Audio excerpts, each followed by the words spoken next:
is Moshe coming to you from Israel in the Galilee, December 7th. It's a Shabbat, 9:22 in the morning.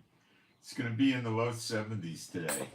Windy and overcast, but still in the low 70s. And we had that yesterday. We hit the low 70s. We're able to not use the hot water heater as much as we would normally need to, but because it's cloudy, I mean the free hot water, the solar, the cloudy, it gets you lukewarm, not comfortable for a shower.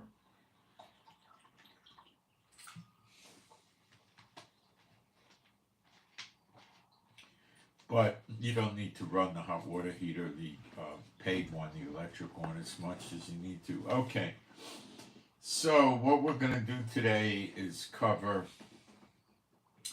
the war in Syria with the rebels, the progress they're making, what Russia, Iran, America, Turkey, Israel are up to. And then we're going to delve into prophecy. And what it boils down to is this. And I'll show you the pros and the cons on this in Bible prophecy. But I don't know where we're at yet. Okay? It's going to depend on whether or not Damascus goes down hard or soft. In other words, with combat, or Assad's people are just going to run away like they have been doing.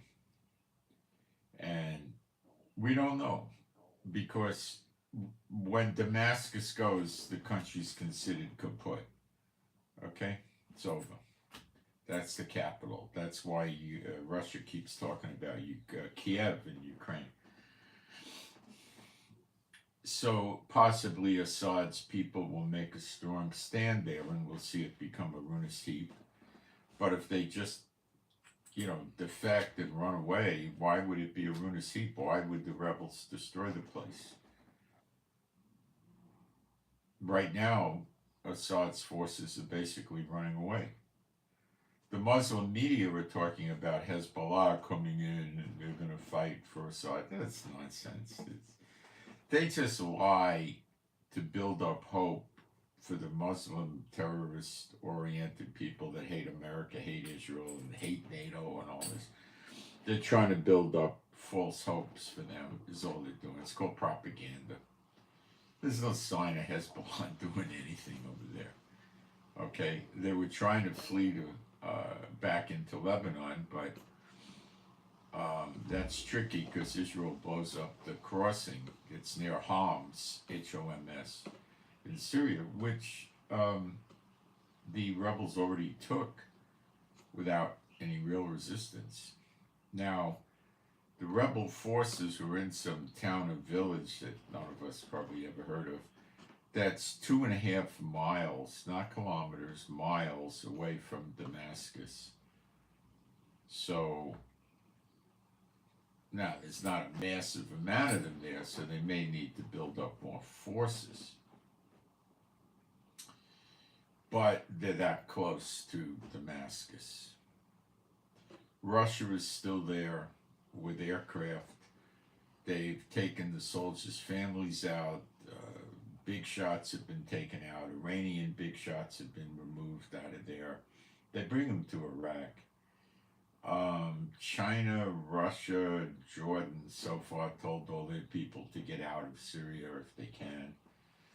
And so the attack or the siege or the whatever of Damascus is, it wouldn't surprise me if they entered Sunday, Monday, or Tuesday, but it might be towards the end of the week, but I don't think it's much longer than that, the end of the coming week. So, being a Bible-believing site, I'm going to do some praise, and then we'll begin.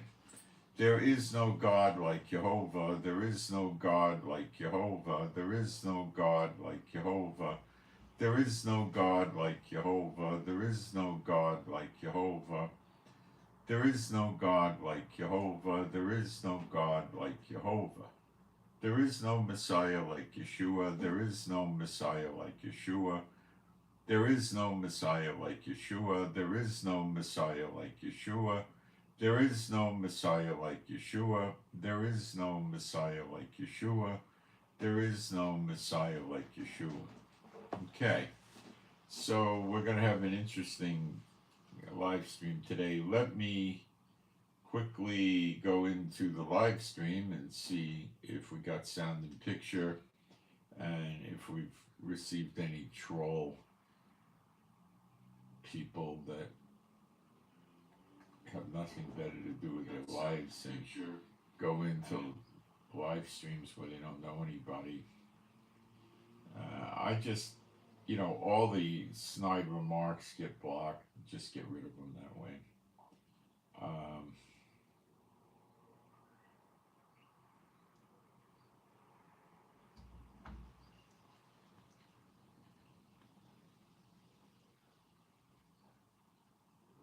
Okay. So, the resistance that Bashar Assad's forces, the regular Syrian Arab army, are putting up is minimalistic at best. The Druze opened up a front in South Syria and got rid of the police there, and the Bashar Assad police, and other, whatever military was left there. It seems there's a tremendous amount of people living in Syria that couldn't stand Bashar Assad. Now, a lot of his military were conscripts, draftees, and they came from the regular population, and they didn't like Assad, and they switched over to the rebels, a lot of them. They even opened up a building someplace to handle people from the military and the police of Bashar Assad's forces that wanted to defect over. See, if you have a civil war in America, the police are going to have a lot of problems because they've been basically terrorizing the United States. Okay, now I'm talking about the city police, the county sheriffs, the state highway patrols, the state troopers, all of them are not going to be, I don't think they'll be safe if a civil war breaks out, for the most part. And you know why,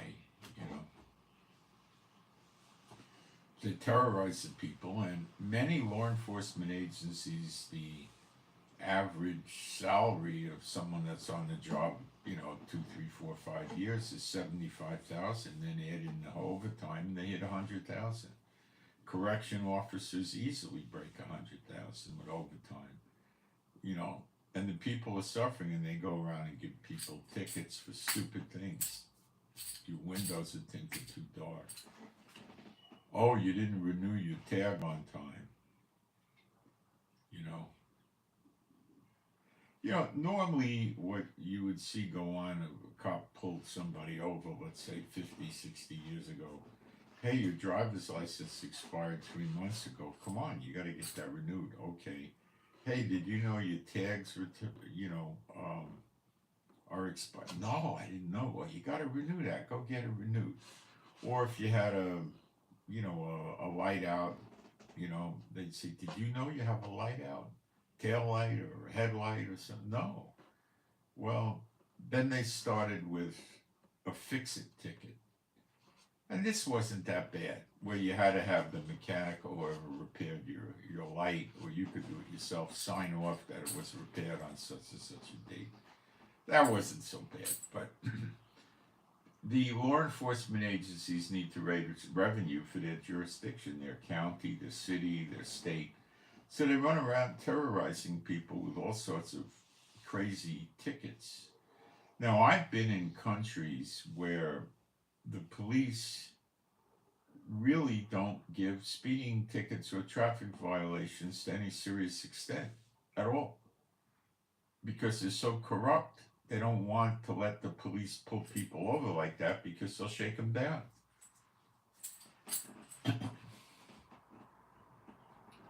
It's unbelievable. There's a lot of countries like that, not just a few. It's pretty common. And people, if you're driving at, let's say they have a 60-mile-an-hour speed limit and you're going 97 or something like that. Well, somebody might phone you in with their cell phone, and then they may dispatch some police to interdict that vehicle because they don't know what you're up to, you know. In some countries, if you go to a gun range, the gun range writes you a letter on their stationery, a little pad, so and so was here, at the gun range participating in gun practice and departed the range at, 1:17 on December, 28th, 2029 or whatever, And that's because if you get pulled over, even though you have a licensed gun or you have permission to have the gun, they are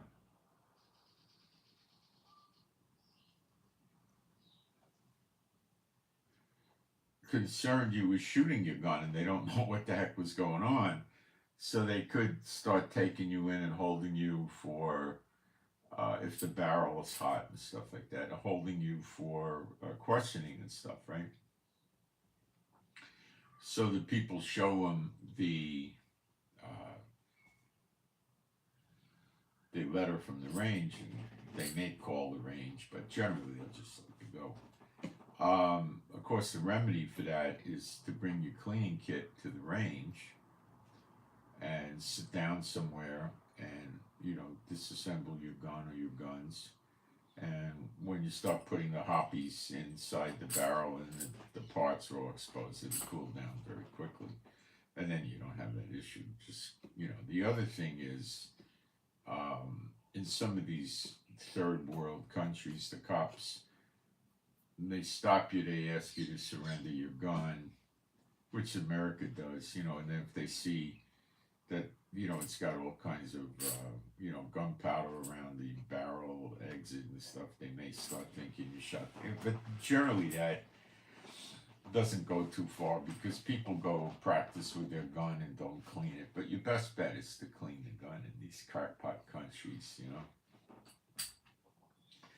There are people that I've met in America that prefer Glocks, and they will clean the gun maybe every 500 rounds because the Glocks, the older day Glocks tended to work. I carry Glocks a lot, and I really didn't like the gun that much, but it would, you could carry the short ones.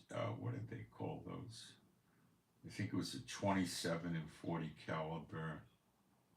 I can't remember the numbers, but they had about 10 rounds in the clip, and they were pretty small, and you could keep them in your pocket, your front pocket, with a pocket holster. And they were potent enough, and they were, something like that. You're talking about an encounter where you're going to be no more than 20 feet, probably no more than 12 feet away from whoever's, so they work pretty good. But, I always preferred something like a Beretta 92 FS, which the design, the thing don't jam. And it's accurate as all get up. It's only a 9mm, but if you get good ammo, it's pretty potent. So anyway, back to Syria. So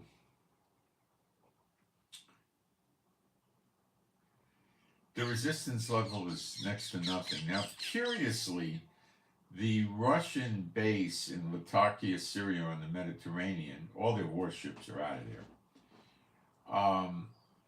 The rebels have got their hands on some missiles. I saw a picture of a missile pod that had maybe 12 or 16 missiles in it. And this was definitely a very short-range battlefield launcher, as I believe. And these things could have went a few miles, and they had a circumference about probably 10 inches, 12 inches, maybe they even go 4, 5, 6 miles, I don't know. And they could use that to pound the ships that were moored up at the piers in Latakia. So Putin withdrew all the ships, but we don't know. He could have took them 100 miles away or 30, 40 miles. I don't know what he did with them. But he moved an S-400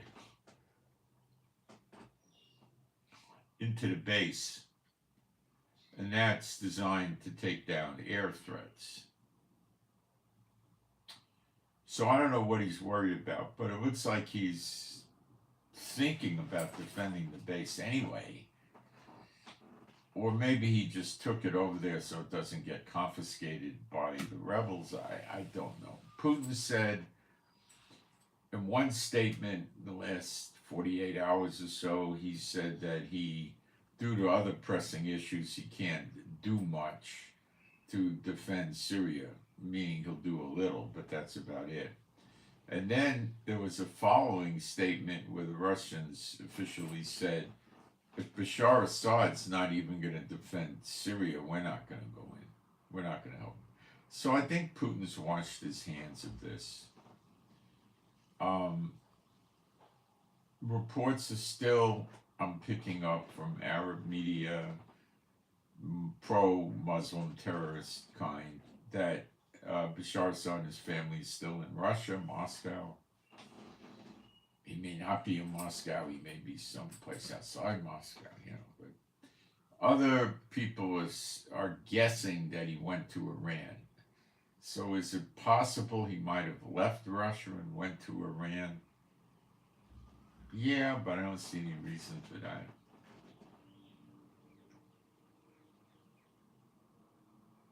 I think he's still in Russia.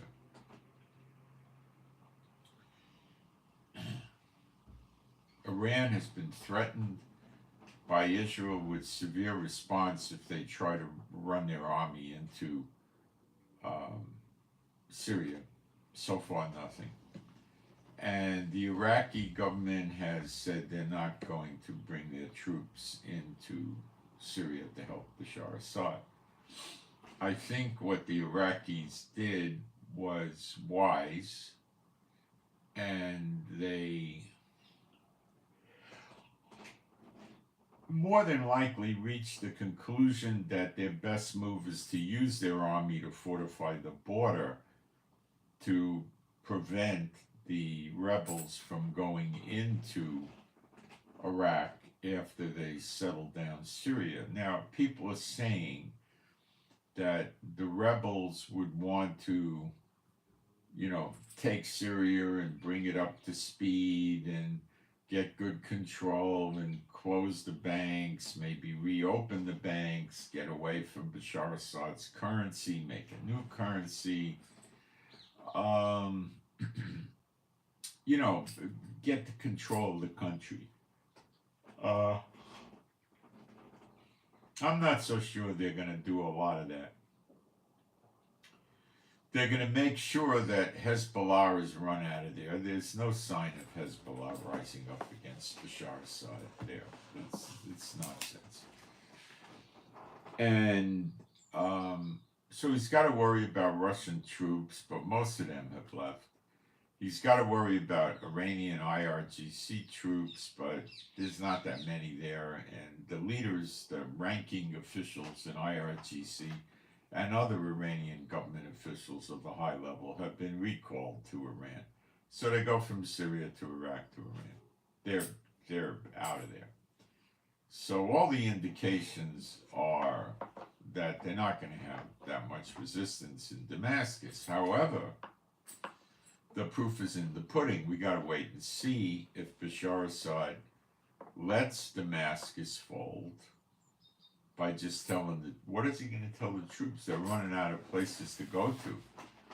They could try to go into Iraq for safe haven and fortify the Iraqi government with the border against the rebels, right?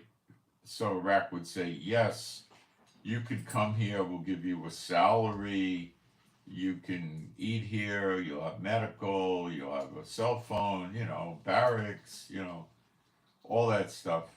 And you need to be in the military and help us fight against the rebels, and then we'll try to take Syria back if we defeat them. So that maybe would fly if the rebels let large convoys of Bashar Assad military go to Iraq. They would try to go with whatever heavy weapons they could bring with them, but that may not work at all. So would they do that, and will it work? Maybe.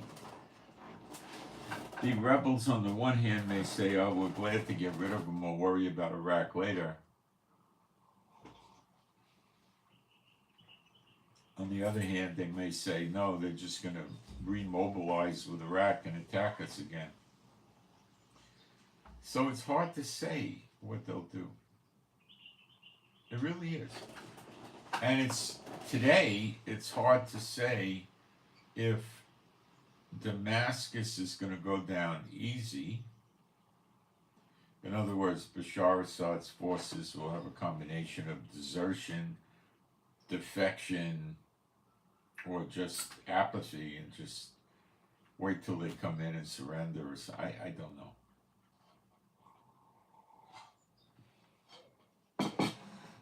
But we also have to be aware of the fact that Bashar Assad probably has his crackerjack troops there that are aggressive. And he's pumping them up. We could win. Russia's going to be helping. Iran will be helping. Iraq will be, just hold on. I'm working on it diplomatically. We're going to get help. And they decide to put up a big fight, which could likely lead to Damascus being a ruinous heap. Isaiah 17. It could happen. Right? Okay. So we'll know a lot about Bible prophecy as to what happens. So the easy thing is, if it happens, we know. But this is a confusing thing, a little confusing. Psalm 83 is not per se a prophecy, it's a prayer of a prophet. Okay? And maybe it was a prophetic thing and a prayer. I don't know. He may have been shown things by the Lord and then he published a prayer about it. I can't tell. We can read Psalm 83 and I'll give you a breakdown of the countries. And yes, Syria appears in there. So that has a lot of implications all by itself. But let's go to Psalm 83 and we'll go through it. A song of psalms of Asaph, he was a prophet. Keep not thou silence, O God, hold not thy peace, and be not still, O God. I've got to do something with the brightness on the screen here for a minute. Let me fix this.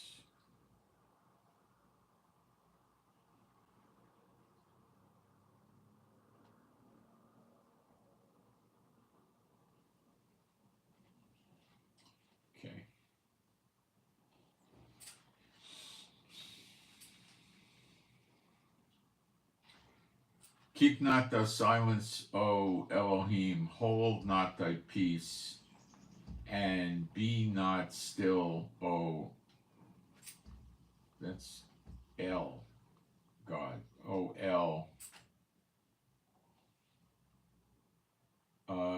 Verse 2, for lo, thine enemies make tumult, and they that hate thee have lifted up the head. They have taken crafty counsel against thy people and consulted against thy hidden ones. They have said, come and let us cut them off from being a nation. Sounds like the Muslim terrorists in the Middle East.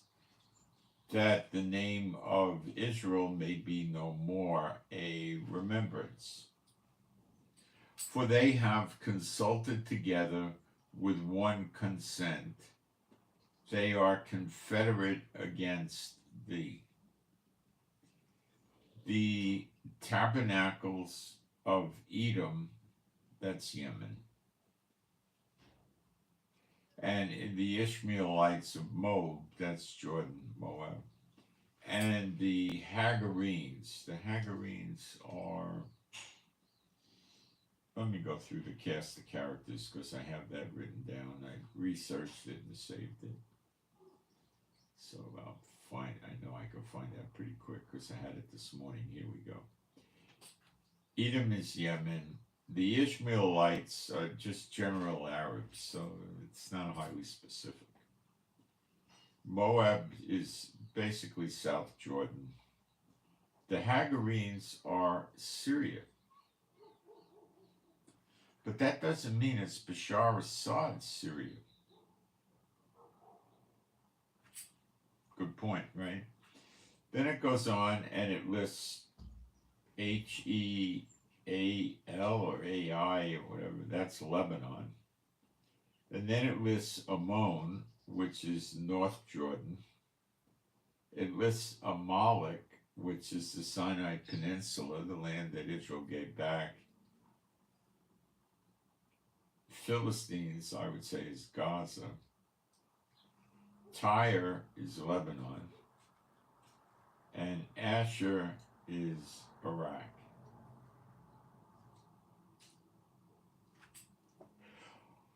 So they're all in here. Now this could mean they get it from the two witnesses, but let's go back into the scriptures.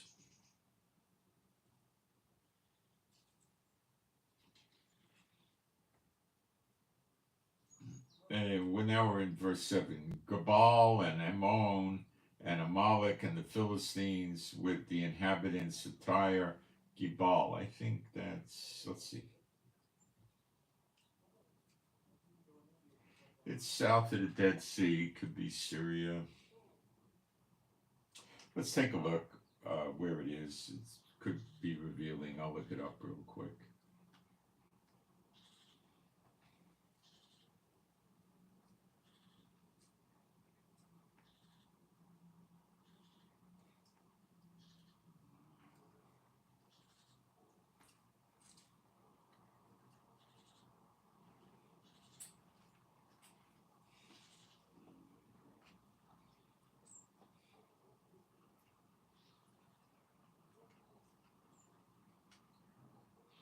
That's Lebanon, actually.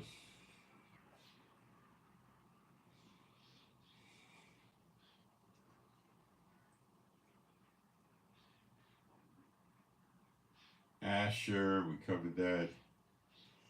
Asher is joined with them. They have holpen, the children of Lot, Salah. Do unto them as unto the Midianites, as to Sisera, as to Yabin of the brook of Kison, which perished at Endor. They became as dung for the earth. Make their nobles like Oreb and like Zeb. Yea, all their princes as Zebah and as Zalmon, who said, let us take to ourselves the houses of God. Oh my God, make, it's oh Elohim. It doesn't say oh my God, it just says Elohim. Make them like a wheel as the stubble before the wind. And that means they get scattered around, blown about. As the fire burneth a wood, and as the flame setteth the mountains on fire, so persecute them with thy tempest, and make them afraid with thy storm.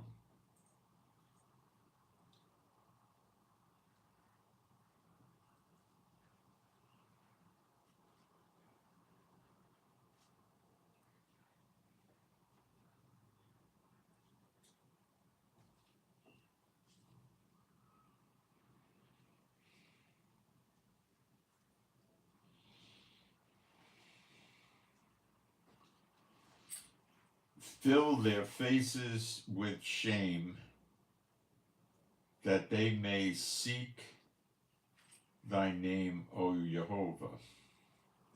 Let them be confounded and troubled forever. Yea, let them be put to shame and perish, that men may know that thou, whose name alone is Jehovah, art the Most High over all the earth. And that's consistent with what God's doing at this time. Okay? So, now, what could be going on here is nefarious, okay? Putin said America and Turkey, and he didn't mention Israel, but Israel's involved, are behind this rebel attack, which was extremely well timed and choreographed by somebody. So, what Biden could be up to, and he is no friend of Israel, is working with Satan, and Satan was not happy with Bashar Assad because he wouldn't open up the doors of Syria to any of these, Hezbollah's, Iranian-backed militias, Iranian forces to come in there and just try to wipe Israel off the map. He was using restraint. So that wasn't cutting it. So Satan could have decided to get rid of him and thus use America, or whatever happened. America could have dreamed this up. So they're trying to fill Syria with very aggressive, evil, torturous, monster terrorists like ISIS and Al-Qaeda. And that's who's there. And if they get control of Syria, they're going to eventually attack Israel.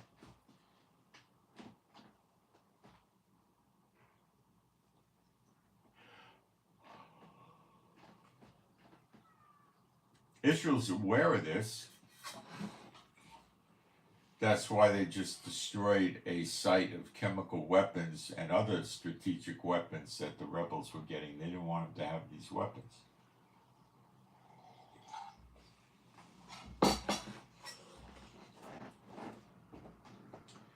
Another very plausible reason for this is the rebels would have been tempted to use the chlorine gas weapons on their enemies and cause a lot of evil chemical weapon death and destruction in Syria, which would reflect back on Biden, and he didn't want that, so Israel did it. Or Israel could have been afraid of it on its own. There's no evidence that Israel has boots on the ground operating inside Syria now. You might have a few agents running around or something like that, but in terms of military force there, no. There's no indication. Israel would use aircraft, more than likely drones, aircraft, to do what they're going to do in Syria, which would be to help the rebels get rid of Assad, because Assad was a puppet of Iran and let him bring weapons in and attempt to transport the weapons into Lebanon. So Israel wants Assad out of there. The rebels will not be friendly with Iran, but they could get their own weapons or something. Maybe Israel thinks, no, they can't.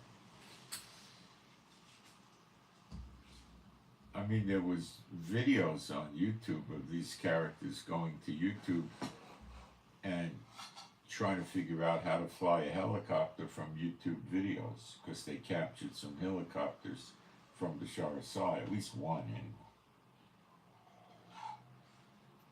anyway.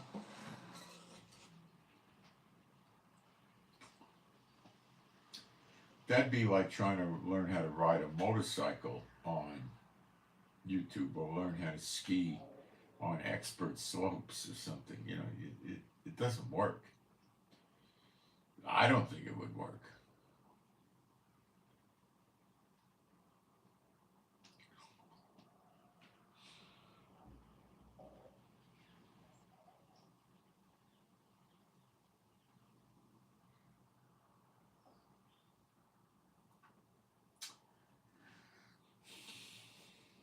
So we'll go into Isaiah 17.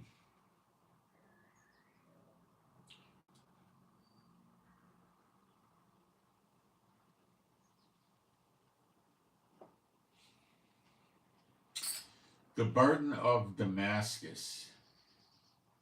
Behold, Damascus is taken away from being a city, and it shall be a ruinous heap.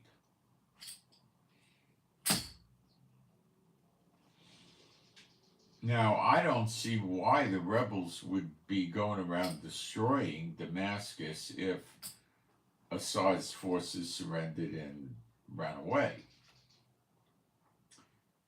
And or the cities of Ar are forsaken, they shall be for flocks which shall lie down and shall make them afraid. Aurora. All right, where is that?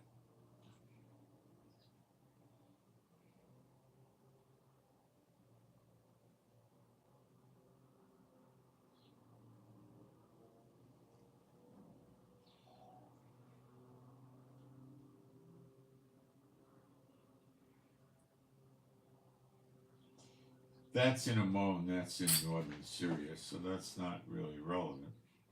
Northern Jordan. Um,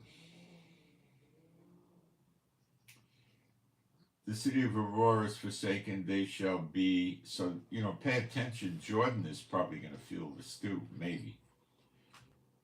Likely, but let's keep going. They shall be for flocks which shall lie down, and none shall make them afraid. The fortress also shall cease from Ephraim, and the kingdom from Damascus, and the remnant of Syria, they shall be as the glory of the children of Israel, saith Jehovah.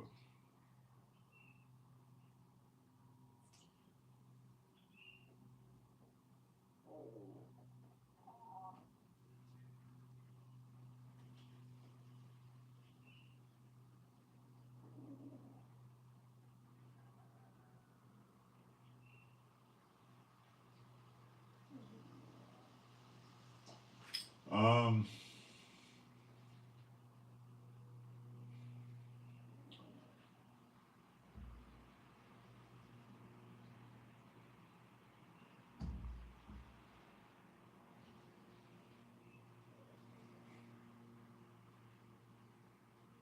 and then it goes to verse 7.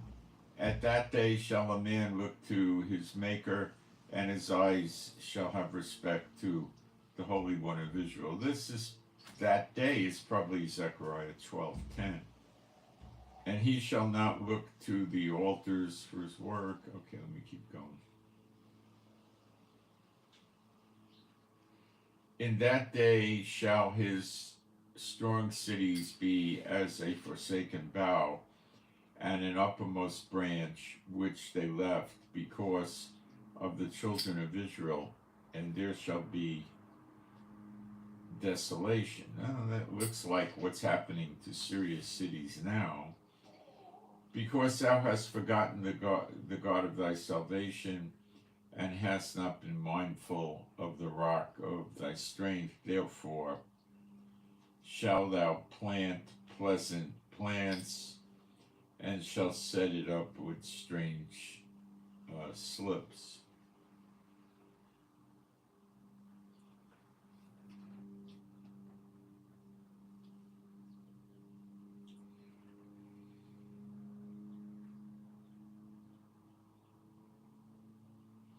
Woe to the multitude of many people which make a noise like the noise of the seas, and to the rushing of nations, goyim, that make a rushing like the rushing of mighty waters. The nations shall rush like the rushing of many waters, but God shall rebuke them, and they shall flee. far off, and shall be chased as the chaff of the mountain before the wind, and like a rolling running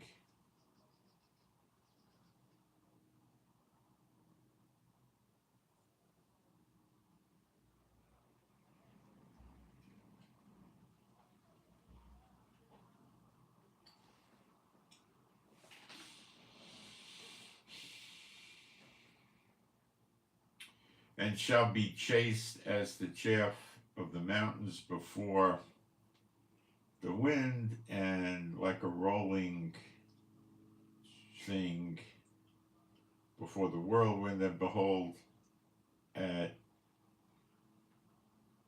evening tide trouble, and before the morning he is not. This is the portion of them that spoil us, and a lot of them that rob us, speaking of what they're doing to Israel. So it says, like, in the evening there'll be trouble, and in the morning they're not. So we got to decide. This could very likely be the rebels take over Syria, which I believe they're going to. All the indications are such, at any rate. And they're going to evolve into something worse for Israel than what we had there before. And that might be the time that Damascus becomes a ruinous heap, although it also looks very likely that the time it becomes a ruinous heap could be in the next few 5 or 10 days, or 3 or 4 days, or 2 or 3 days even. So we don't know. But we're going to find out pretty soon. So we'll learn a lot if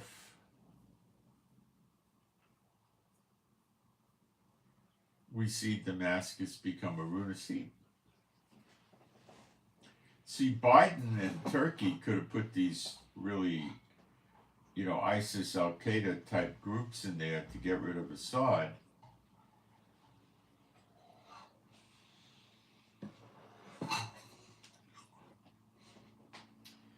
And stop Iran from having influence over Syria, and then when they're there, America just pulls out of the Middle East and leaves Israel alone to deal with them. That would be a setup. It won't work, because if the rebels make it and take over Israel, they're more than likely going to come to the Zechariah 12 siege. Because it says we're going to get surrounded on all sides, and Syria's on our east, so, and if they're controlling Syria, so then it's them that are going to get burned up. But the two witnesses just burn up the enemy surrounding Israel. They don't burn up all their countries. So it's rather perplexing. If Damascus becomes a ruinous heap,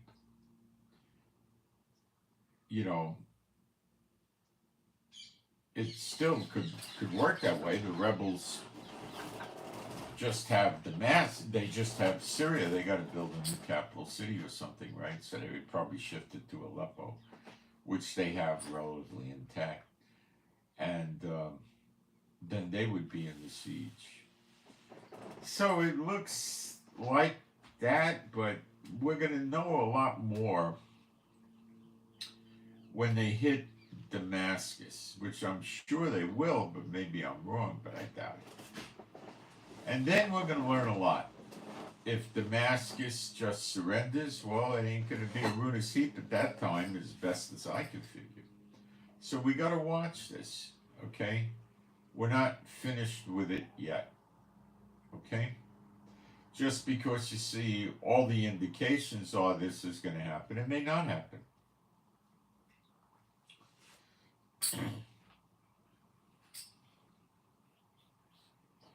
Russia could send 10 or 15 Tupolev bombers and start dropping all long-range bombers, launch them from someplace so they could reach Syria and drop all kinds of bombs every day, and the rebels could decide that they don't want to go near Damascus, or I don't know.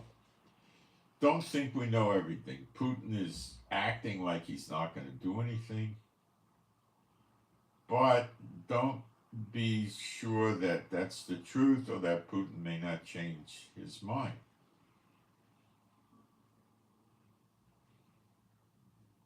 Vancouver, huh? Missed me last night. I put up a video yesterday.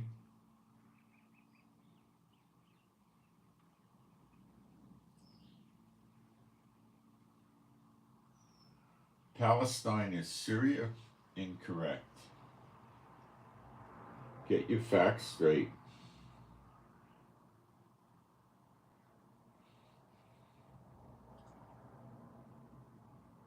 A lot of the people in Gaza today have Jordanian origins, but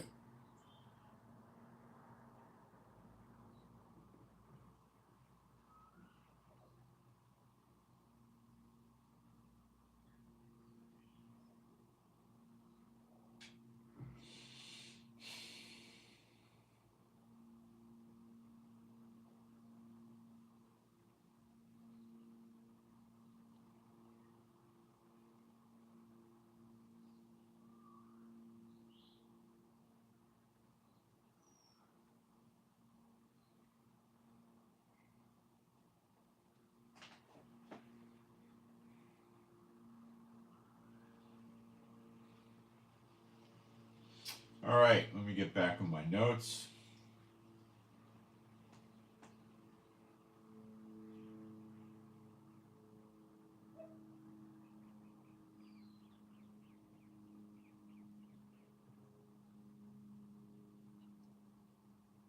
Let me see what I didn't tell you yet off my notes.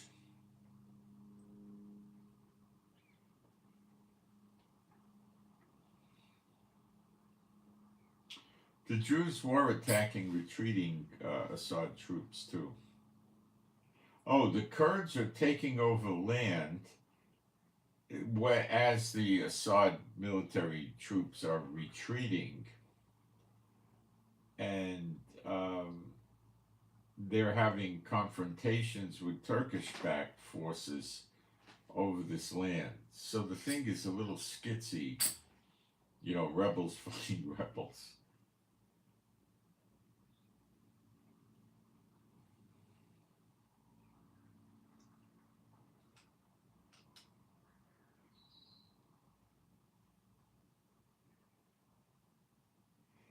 There's talk in Israel about us grabbing a piece of land in Syria by the Golan Heights and occupying it as a buffer zone. So I should show you a map of what's going on, okay?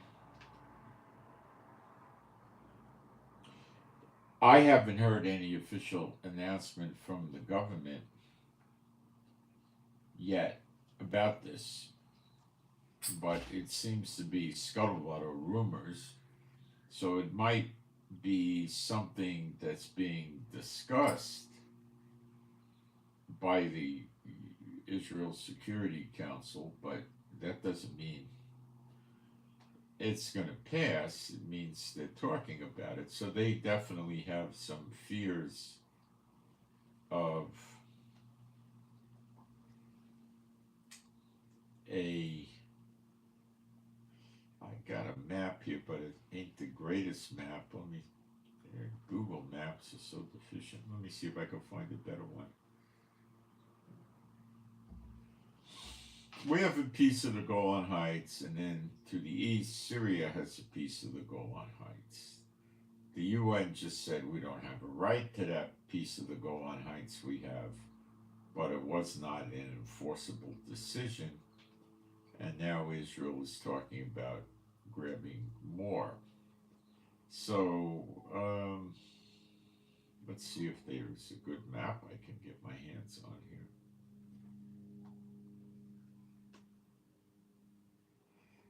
Not good.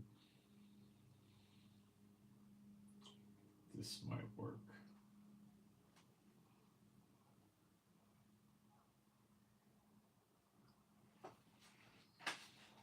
Up in the Syria area, you see something they call Golan Heights, appears to be in Syria.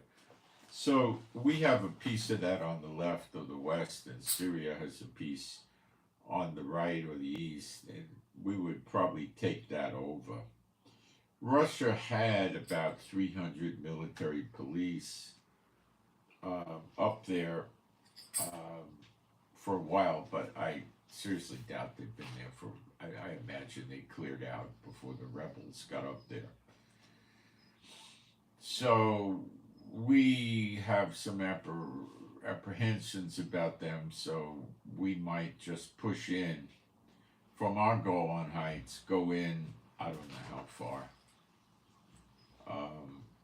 10 miles, 5 miles, 20 miles, I don't know.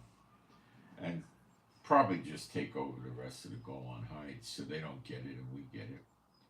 And just say, now this is Israel. That's our buffer zone here.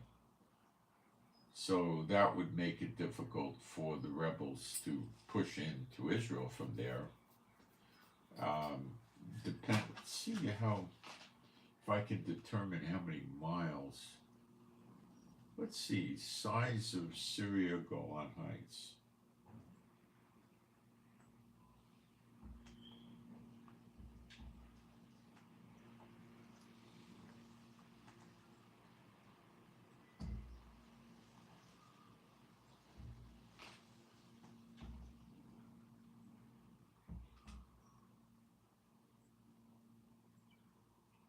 It's 700 square miles. That's the whole Golan Heights, I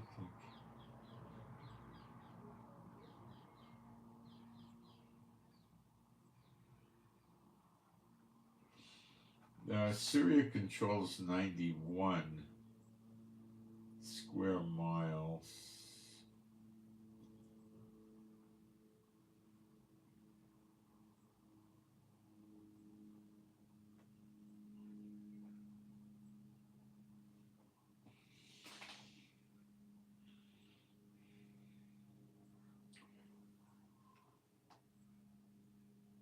There's parts of Israel where you could drive around and just look and you see Syria. I mean, with a long-range rifle, you could shoot into Syria. They seem to have nice houses there.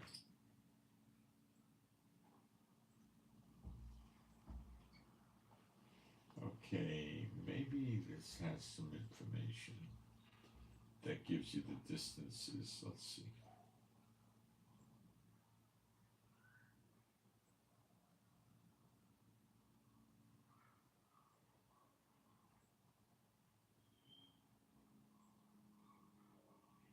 No.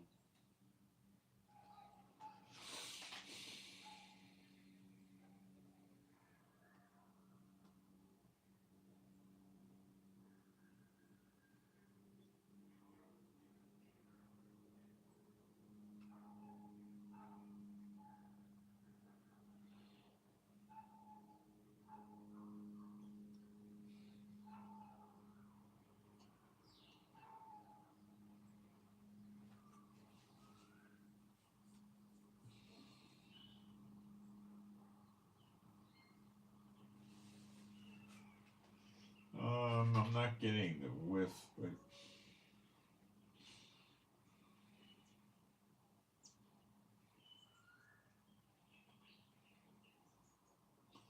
maybe this guy has it.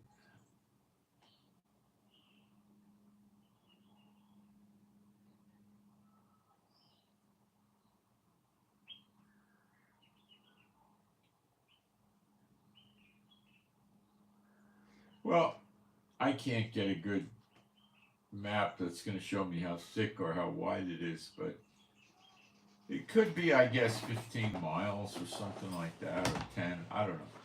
And Israel may go beyond the Golan Heights for the buffer zone, because what they would try to do, they're not going to be able to stop missiles and rockets, because then they'd have to go in 50, 60 miles. I don't see them doing that. They'd probably be looking to stop Katyushas, which are junkie rockets, and they could go maybe 13 miles or 15 or something like that, and then they would be looking to stop artillery, which generally will go about that distance, most of the artillery, and mortars and rifle fire and stuff like that. That's probably what they're looking to do. So it's probably just going to be the Golan Heights. Remember, these rebels have no air force and no navy. So if they do take any kind of action against us, they have no air defense systems to speak of. So we could, we would set up on the borders where we're afraid of something happening. We've already done that by the Syrian border. We would set up mobile artillery, which is basically a tank with a big cannon, and tanks, and probably towed artillery, and soldiers, and give them some fortification, so they're very, very difficult to hit them. We could put these 25-foot walls up that we have that are rather portable.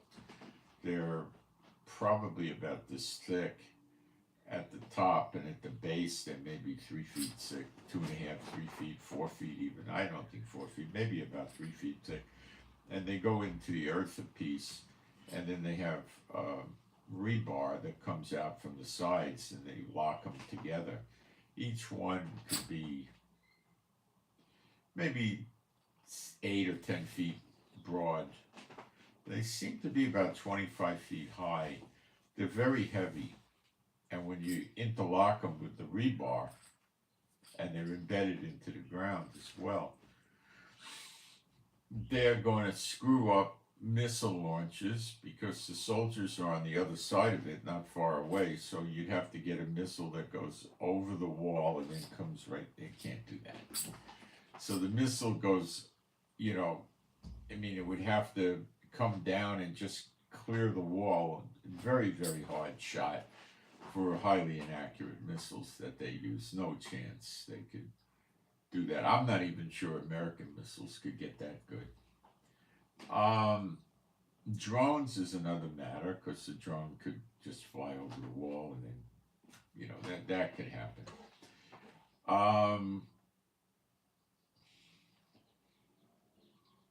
Artillery would have to come over the wall, and it would, if this is the wall, it's going to come and go far away and miss the tanks and the troops. So we put walls like that up at times. It stops incursions. What are they going to do? How are they going to get through it? If they sat there with tanks or artillery pieces and started pounding the walls to make holes in it, they would eventually, make holes in the wall, but they're likely going to get killed trying something like that, because of our drones, our missiles, our artillery, our helicopters, Apaches, and our jets. So it's, before they really accomplish any kind of damage, they get killed,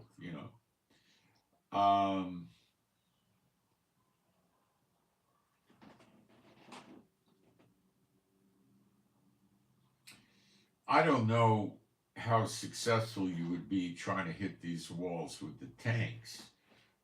What they might do is, if they got the tank going 25, 30 miles an hour for 100 feet or 200 feet, and then just try to ram into the wall with a very heavy tank, they might, they're definitely going to do some damage to the wall, but because of all the rebar connecting these extremely heavy pillars, they're probably not going to knock them over.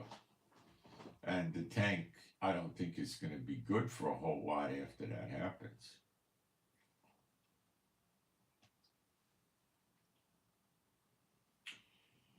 Now, I don't know if that's what we're going to do, or we're just going to make a line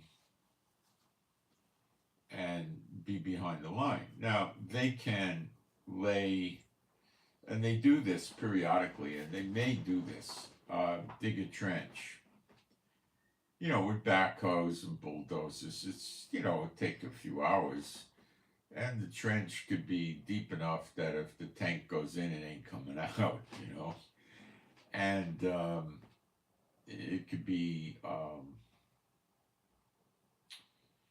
I imagine they'll go for at least 10 feet down, probably 15 or something like that. So soldiers going in are going to have a lot of trouble. And it would be wide enough so a tank couldn't span it and make it to the other side or anything like that. So it's probably going to be, 18, 20 feet broad so they can't get over it. We could put those temporary metal rails down that basically not a rail, like a metal plates. It becomes like a bridge over the trench. We could just move those into position in minutes, and then the tanks could roll in over the trench. So that's something they might do, but the trench isn't going to stop artillery and missiles and bullets and stuff like that. The wall does that. The other option is to do both, but I don't think we're going to do that. I think we're just at this stage just going to station tanks, mobile artillery, and soldiers there. So there's a line of resistance that can fight with heavy weapons against any invaders.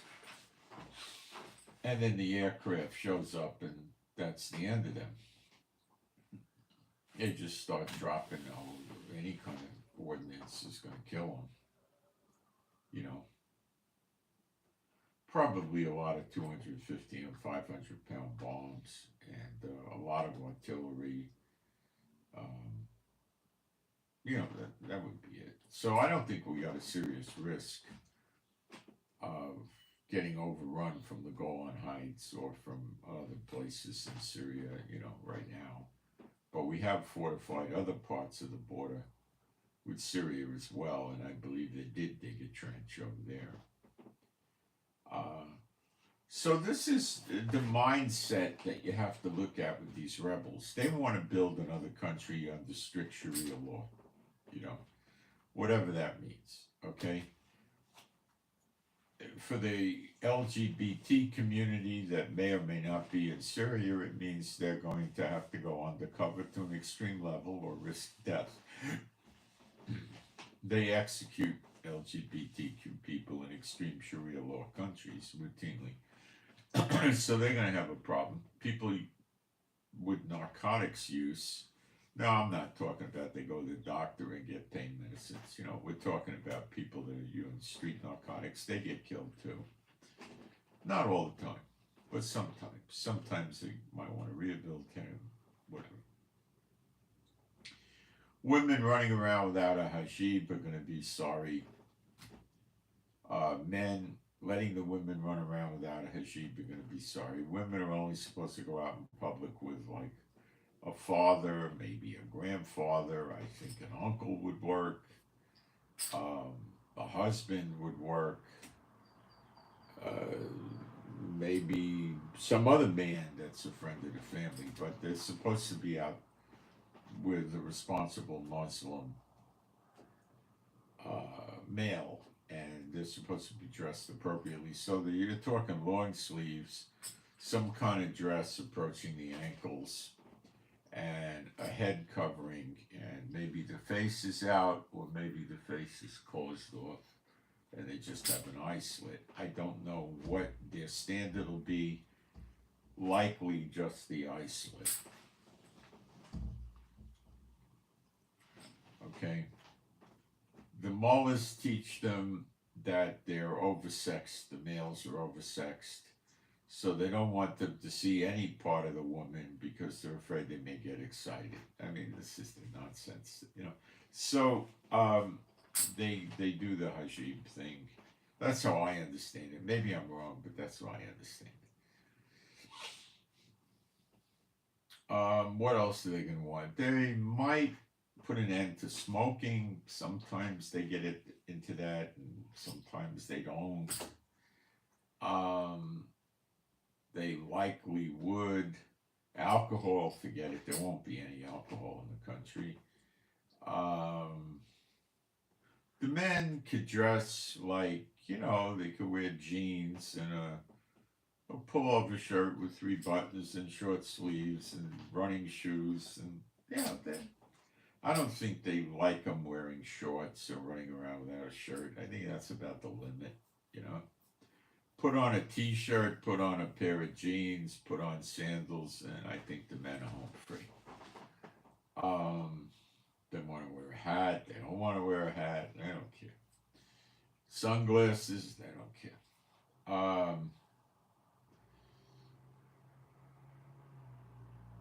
I don't think women will drive cars under that environment with heavy Sharia law or strict Sharia law. There, women are going to not be in the military, not be in the police, not be in the government, not hold offices. They're not going to let them practice law. They will probably let them practice medicine.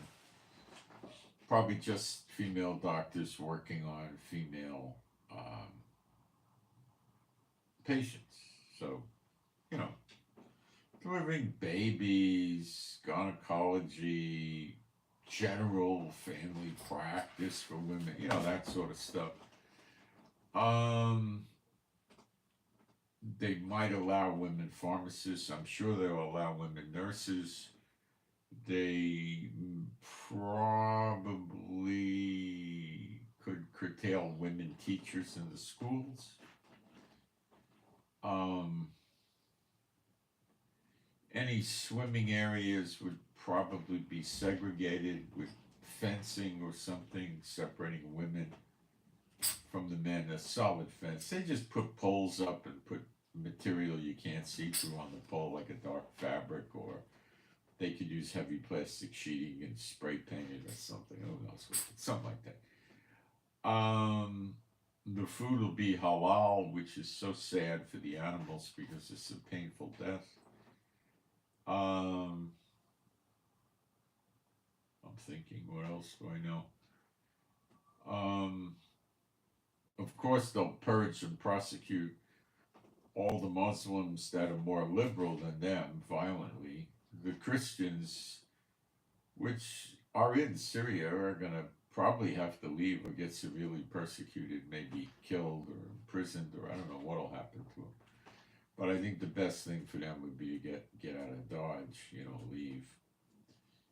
That would also apply to any Hindus, Buddhists, atheists, Catholics, anybody who's not their sect or their style of Islam is going to be in great jeopardy.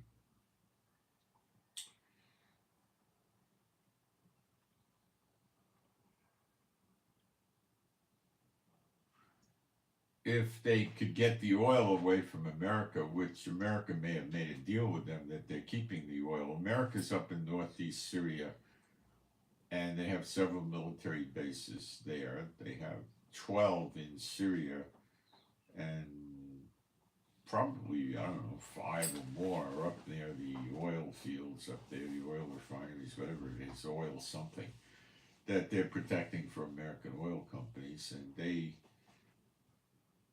if they didn't make a deal with America, they're undoubtedly going to want that territory back, and they're going to want that wealth of the oil. You see what I'm saying? Their people do not have a lot of bachelor's degrees and masters and PhDs and win Nobel Prizes and stuff like that. They need the oil. With the oil revenue, they could hire foreigners that have education and know what they're talking about and run the refineries for them as employees, living there under Sharia law. They would probably be put in little communities where there's going to have to be nice apartments for them, not luxury, but comfortable apartments for sure for a foreigner. So they'll have 1-2 bedroom apartments, and they'll have, a nice kitchen, a nice shower, a balcony, underground parking or something to keep the car cool, or carports or something like that. And they'll have air conditioners and heaters and, locks on the doors and windows and, stuff like that.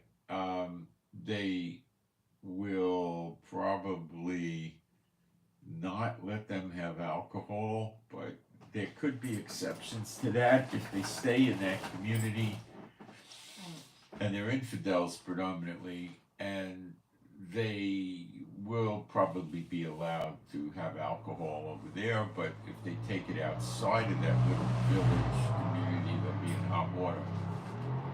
The same could apply with tobacco. So they make the place more, other Muslim countries have done this in the past, so they make the area more attractive for foreign oil workers, engineers, and people like this to come over. They get well paid, they make a lot of money, 6 digits, and they set up stores where they can buy things that the regular people can't, like alcohol and tobacco. I don't think they'll put up with pornography. They might have to let them have internet so they can communicate with friends and families. And so the internet brings them entertainment, movies, and stuff like that. They can get on the internet, connect to a VPN, and then access other places, stuff like that, like a Netflix or a Prime or something. Music in the country is going to be severely curtailed, which probably would not be the case in the communities the oil workers live in, because they'll have internet.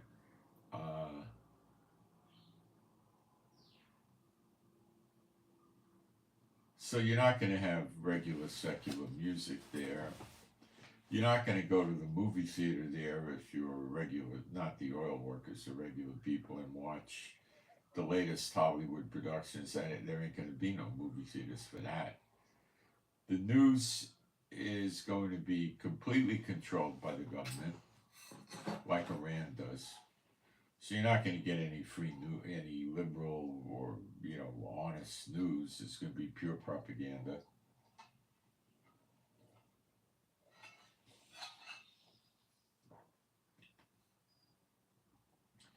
Going to the mosque is probably not going to be put into law, but you're going to be probably discriminated against and looked at suspiciously if you don't go to the mosque.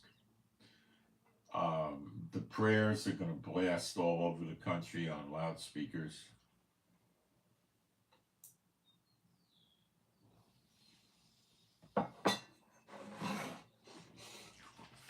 The call to prayer.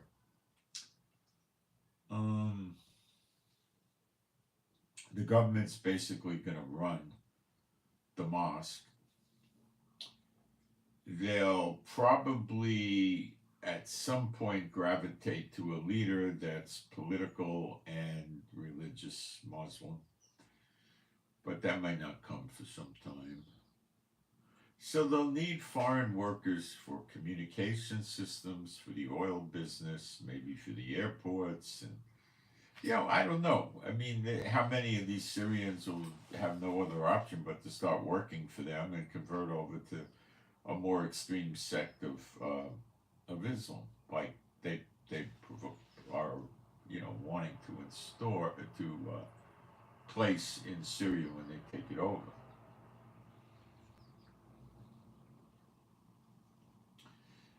I'm rather sure that people are not going to benefit financially. They're going to divert a large amount of the money that comes in to war, because that's how they are. They're really into death and destruction. So the people will, if they have any say in it, will have food and clothing, and modest clothing, modest food, modest housing, but they will eat.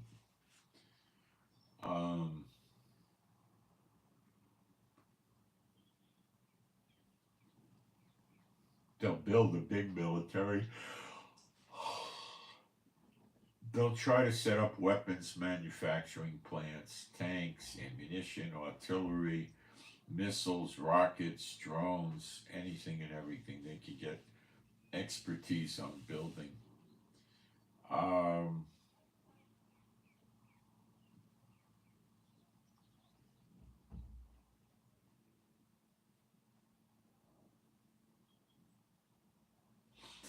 that'd be about it.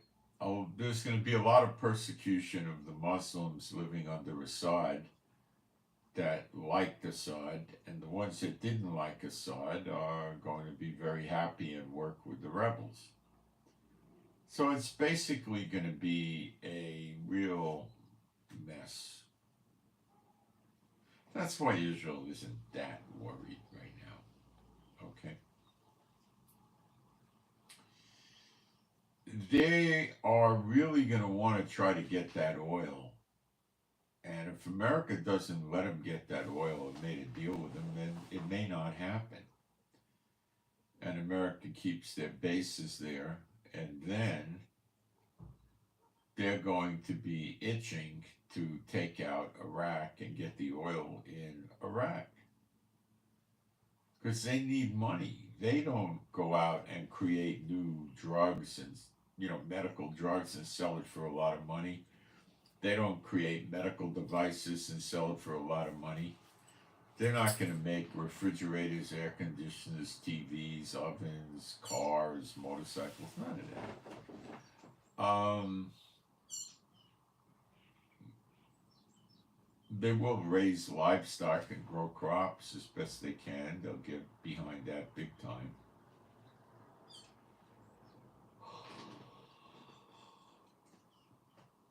Food processing plants, they'll pursue.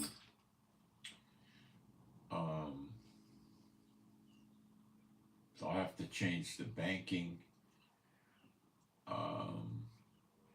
They'll void out all the debts that Syria accrued. They'll say we're not responsible for those. Sorry, you're out of luck.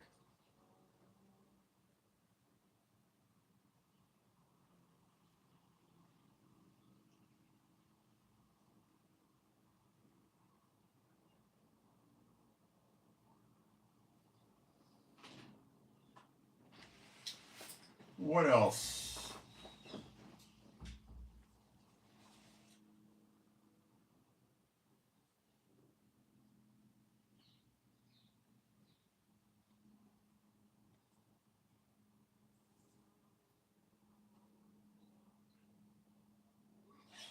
Iraq has oil, so they're going to want to get Iraq oil, and they're going to want to get into Iraq. And if Iran puts troops into Iraq, which I'm almost certain they're going to put a substantial, large amount of troops into Iraq. I would say a dead bare bones minimum 25,000, and I wouldn't be surprised to see 40 or 60,000 in there or more, along with tanks and artillery and the whole bit, right? To help Iraq hold their borderline, keep the border close to them. Because if they get Iraq, the next stop would be Israel. But if they get Iraq, not Israel, would be Iran. But if they get Iraq, the next stop would likely be Kuwait, where America has a big base, 5,000 soldiers, and America may not like that. But they're going to need money. And they need to reduce the threat level to Syria. So if they can control Iraq, they're far better off.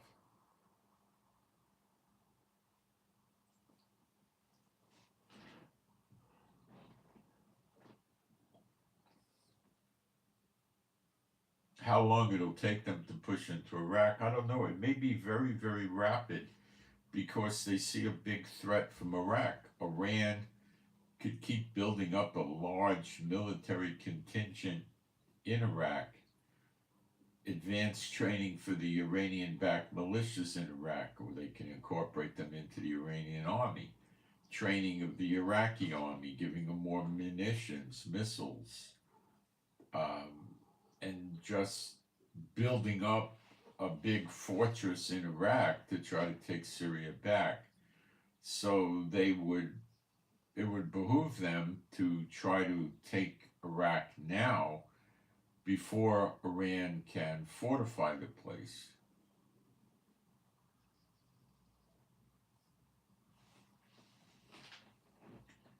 So if they do get Iraq, Kuwait could be an easy knockover. They don't have anything to fight with other than an American base, and they could get a lot of oil then. So if they had oil from Syria and Iraq and from Kuwait, they would be rather wealthy.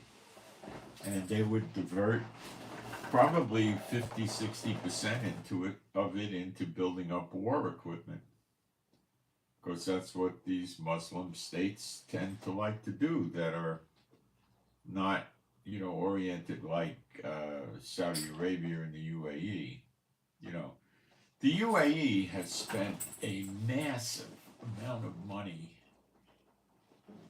building up that place. You should take a look at videos of people driving around. Go to YouTube, look up driving in the UAE, driving Dubai, and see what they've done. They've built a massive amount of really high buildings, like, we're talking 50 stories and higher. Huge buildings. Some are office buildings and they're occupied. Some are residential. Some are hotels. They have malls like crazy. They have a ton of not just amusement parks, theme parks. Like they got an MGM there, a big one. These are billion-dollar theme parks. They're not like the county fair thing, with a Ferris wheel, a roller coaster. These are big things. Like Great America, which is more of an amusement park than a theme park, but they're not as impressive as Disney World, but maybe like Disneyland in LA or something, Not quite as good, but they're up there. And they got really elaborate roller coasters in other places. There's a Ferrari world there. There's all sorts of stuff there. They probably have more $1,000,000 plus vehicles than any other country. Jewelry, unbelievable what they got going on with jewelry, perfume, designers like, $50,000 handbags, $3,000 shoes, these kind of things, loads of that stuff there. They made artificial islands and put mansion-style houses all over the places over there with water, but it's not like having a real beach. And it's rather warm in the UAE, let's put it mildly. So, you're going to go out there, maybe you get out there, 7 in the morning, it would be rather temperate. Let's take a look at the range of temperatures in Dubai, since we got on the subject.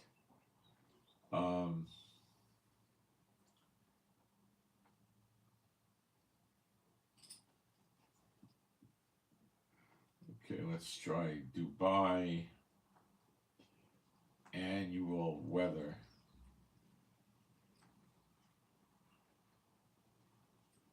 Let's see.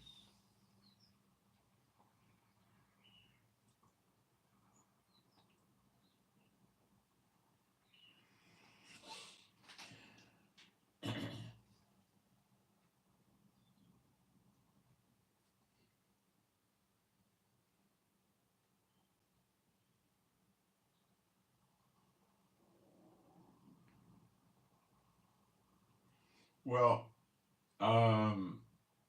in like April, you start getting into 33 degrees centigrade, which is getting hot. And then in May, you hit 38, which is, I'll do a conversion. That's extreme heat already.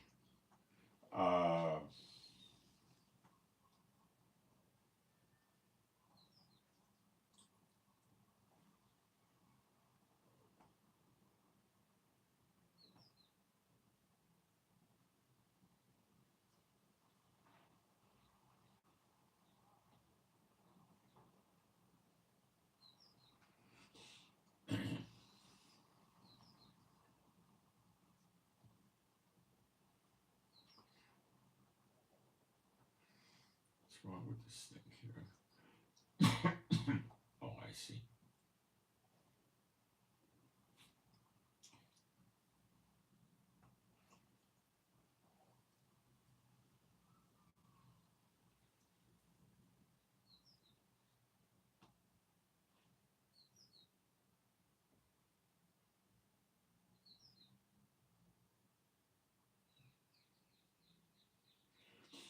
That's over. So 38 is 100 degrees Fahrenheit already. Okay.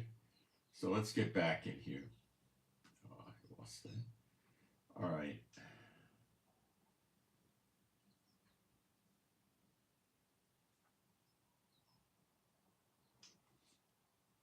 And then it starts going up. It hits 40 in June, 41 in July, 39 in September. October's 35, which is really uncomfortable. Then November 31. So November and December, it's rather temperate. And January, February, March, April is about the end of it. So really April's 33, that's about it.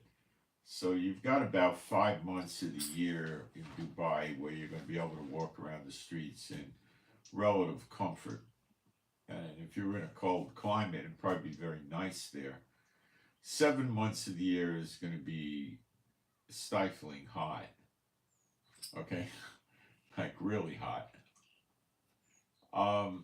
So in those 7 months, you know, if you're going to go, if you've got a house by the beach, number one, I've looked at those mansions online. They don't have sand to speak of.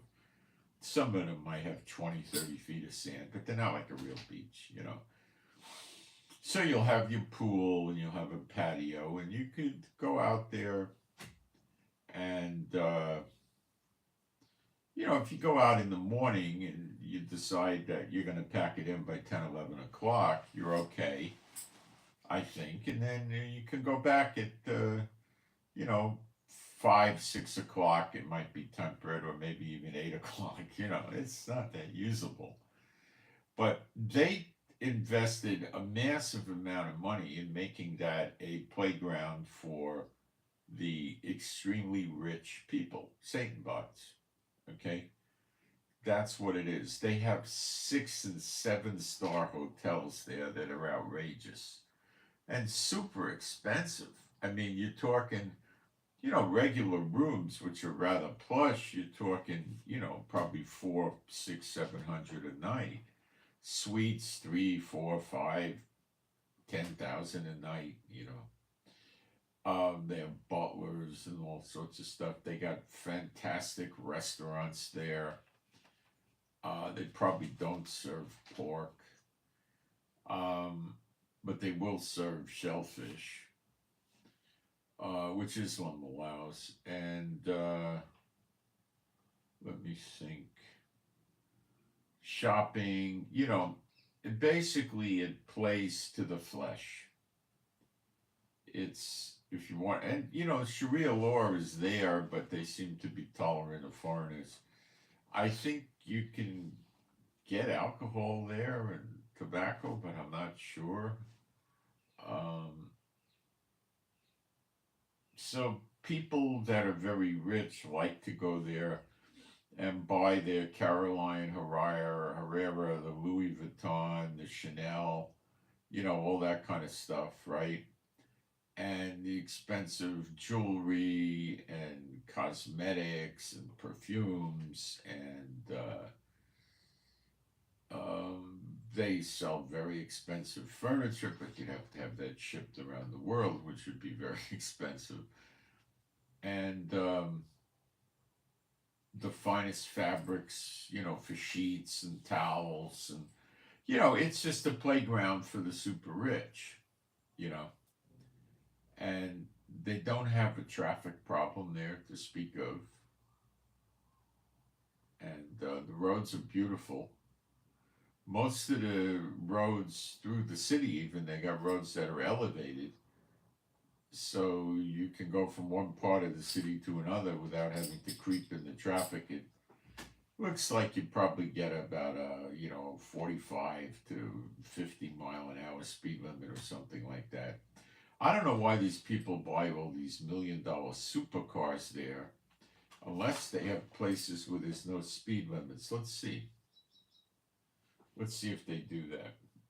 And this is an example of a bunch of Arab oil sheiks that had more money than they knew what to do with. Instead of building up a wartime,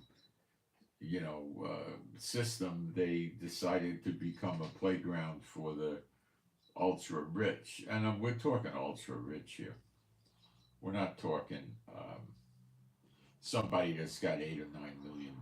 They're not gonna, you know, be rich enough for that place.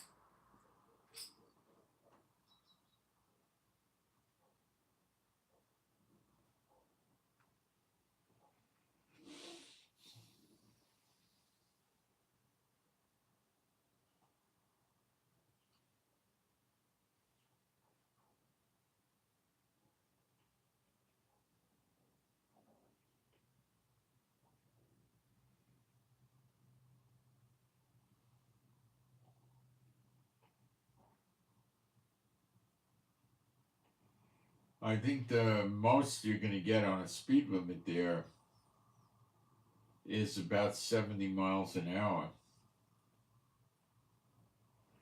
I don't think they have any Autobahn stuff. I'm still looking.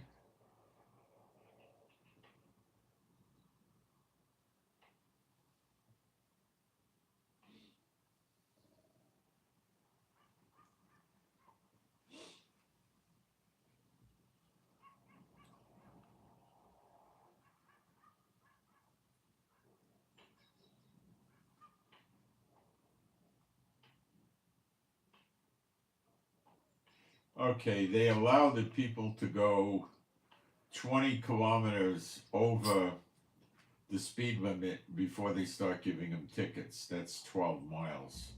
So it's actually 70. You can go about 84 before they start giving you tickets. And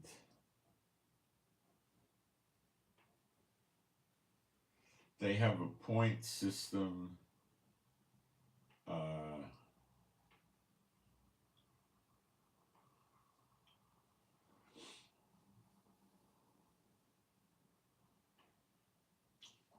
That they can get up to 1,000, 1,500 AEDs as a fine.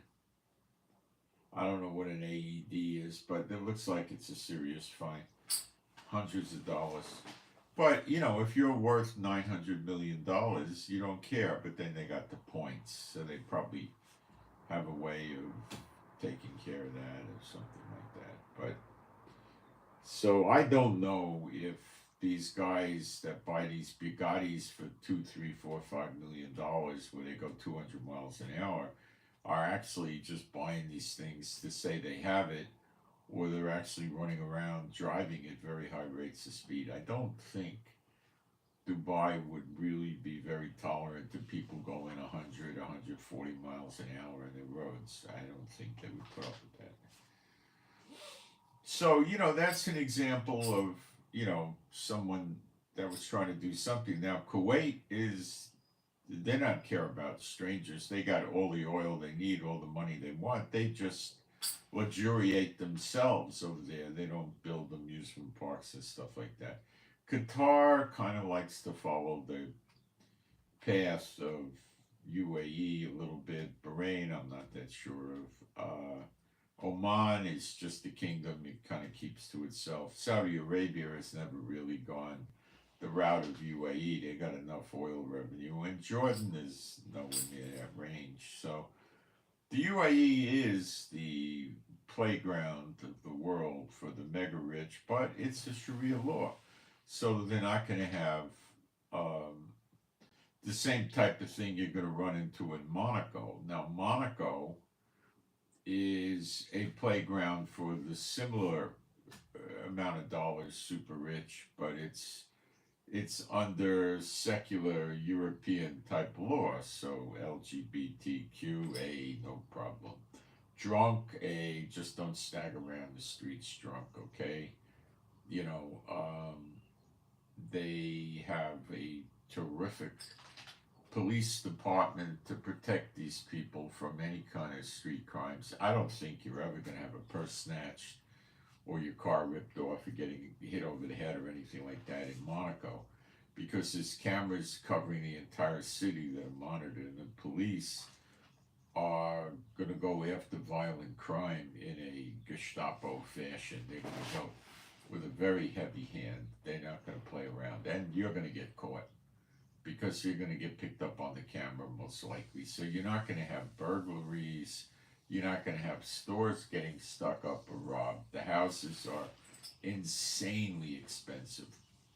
You can buy an apartment there that's like 1,200 square feet with a view of the water and 1 or 2 balconies, and it's probably going to cost you at least $3 or $4 million.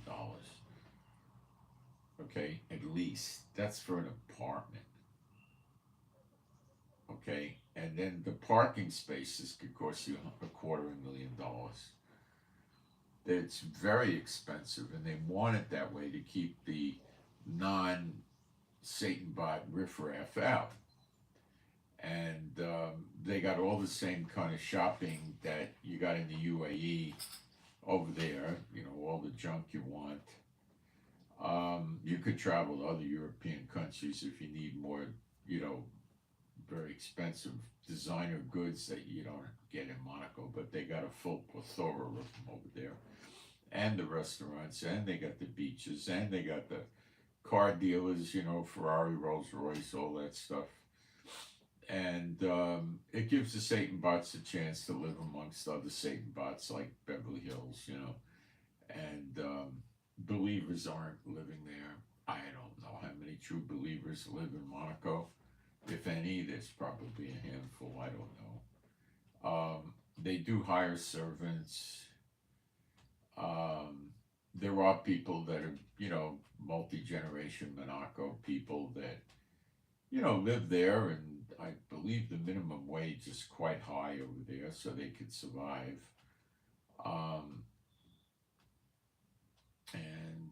It's mostly apartments. There's not much going on there with, you know, villa houses, you know, where you're, you know, private houses with a couple of acres around it. They don't have much of that over there as far as I could tell. They build them, you know, they can go 15, 30 stories. They don't go 50, 60 stories. And they're not, you know, I mean, the people decorate them with fantastic furniture and rugs and everything like that. But they're not that luxurious, these apartments, you know. And they got ocean views, and they're not that grandiose and large. And that's the other, I guess that's the other competing city for these ultra rich. Singapore could maybe fall into this a little bit in Asia. Hong Kong used to kind of fit into it, but I think now it's messed up by China. In South America, I don't know. I think the rich congregate in different cities in different countries. Like Buenos Aires has, in Argentina, has a large collection of really wealthy people. Colombia has them also. Peru has some. It's going to vary, you know.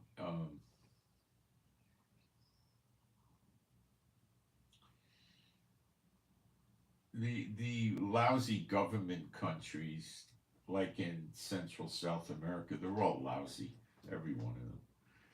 The rich people from other countries don't want to go there because the corruption is so bad. They could get shaken down by the government, ripped off, sued with corrupt courts. They stay away from that. Monaco, that stuff doesn't go on. UAE refrains from that. Um, Switzerland is another one of those places, but Switzerland has a lot of regular people living there that are Swiss citizens. But they do cater to a certain amount of people that like a colder climate. You know, Switzerland's a beautiful place, lakes and mountains, and they keep the crime rate quite low. And you've got access to other countries. It's easy to get into Italy from there, and you know, so they like that stuff. You know, Paris, I think, burned out as if it ever was a home of the ultra rich. I don't think so. Well off people would go maybe enjoy living in Paris or London. Um, Liechtenstein is a real freak in Europe. They made their money by, it's really small. It's like the size of a county or something in America, not a huge county either, you know. And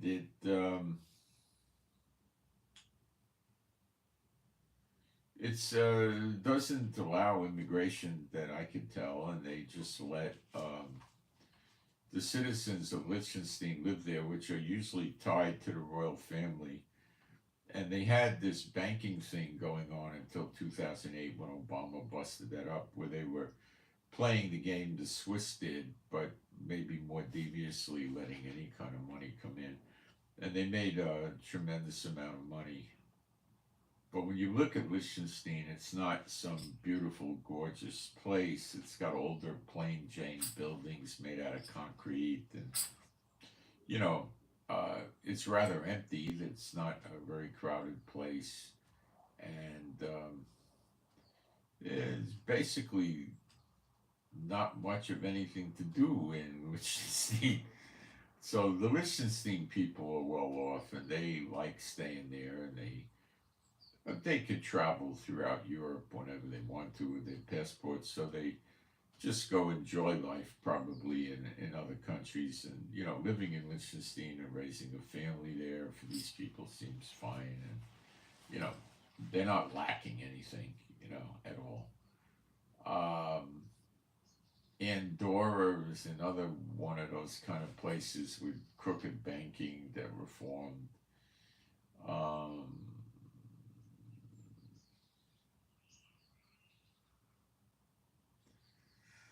they don't have many of these places that are playgrounds for the ultra rich. You know, the people that have 100 million and more. They're collecting in Monaco.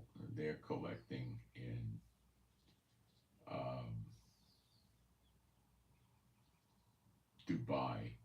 The Cayman Islands was a playground not for the ultra rich, for very wealthy people, somebody that's got, you know, 10, $20 million and likes a hot climate in the Caribbean. I've been in the Cayman Islands many times. The people generally are going to wind up with a townhouse. In other words, it might be a small house on the beach that looks, you know, it's probably elevated above the water a little bit in case the tide comes in, and it might be like a cluster of 6 or 8 together, or it may not be. You know, it's not a really nice, impressive house. And they live there, and they're right on the beach. The Cayman Islands is extremely safe compared to America or Europe. It's extremely safe. Um, there's nothing to do in the Cayman Islands. Okay, there's a few, I would not say gourmet great restaurants there. I don't think you have any Michelin restaurants or anything like that. They got a lot of Pizza Hut and KFC there and garbage like that. The big attraction there seems to be living on the water, which is beautiful water, beautiful beaches. I mean, top notch. And the houses are very small and modest. So, you know, it's like they sit in the living room and keep the sliding glass doors open and the ocean air comes in. Or the heat of day, because it could hit 100 or something there. They just shut the doors and turn the AC on. And they don't bring their good furniture there. They're not going to bring their Ferraris or Rolls Royces there because they get hit with hurricanes. Um, and that's probably one reason why they don't build big 25,000 square foot mansions there. They don't want to lose them. So they got very modest, these houses could be, 1,000, 12, 15, 1,600 square feet. They probably don't get bigger than that. And they have a ton of private jets at the airport. So these people could make Miami in about 1 hour on their private jet. So they usually do the shopping in Miami because there's nothing to do. You can't buy, they could go to the store, they could get meat and groceries and bread, and staples. You could probably buy underwear and sandals and a basketball and stuff like that. The big appeal there is the fishing. These are people that like deep water fishing, and they'll buy boats that are usually not grandiose yachts at all. They'll get even a 30, 40-foot boat, or a lot of them get up to 70, 80 feet or even 100 feet.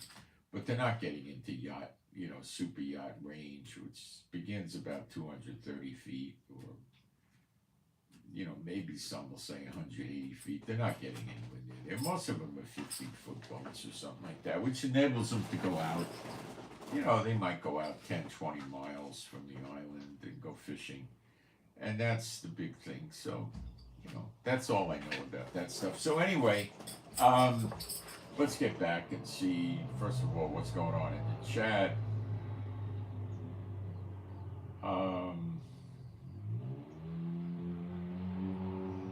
Let me see.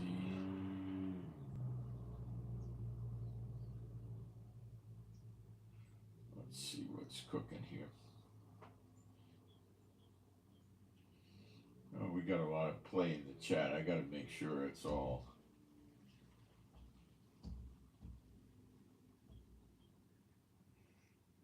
Okay.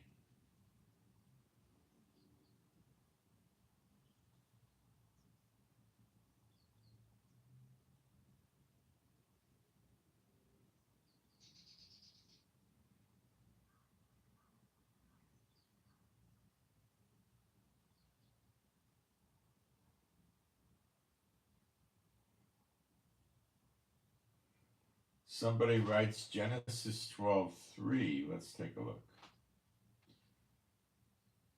Genesis 12:3. So Abram departed as the Lord had spoken unto him, and Lot went with him, and Abraham was 75 years old when he departed out of Haran. Okay. Let's go back.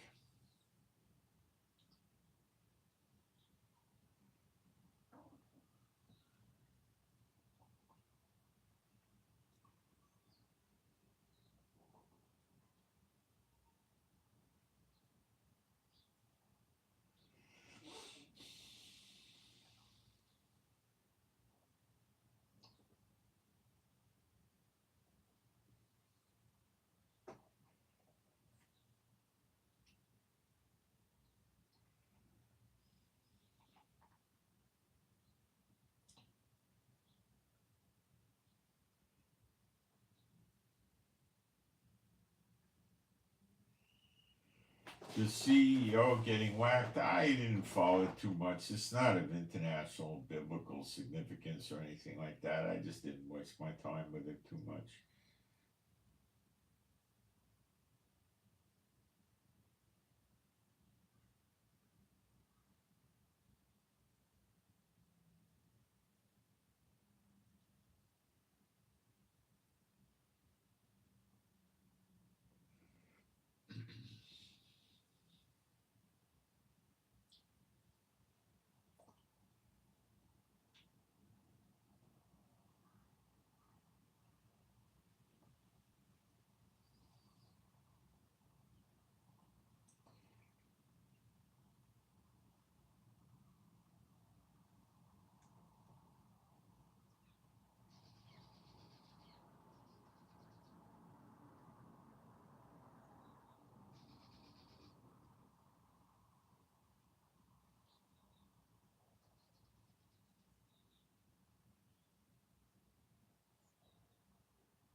I'm still reading the chat here.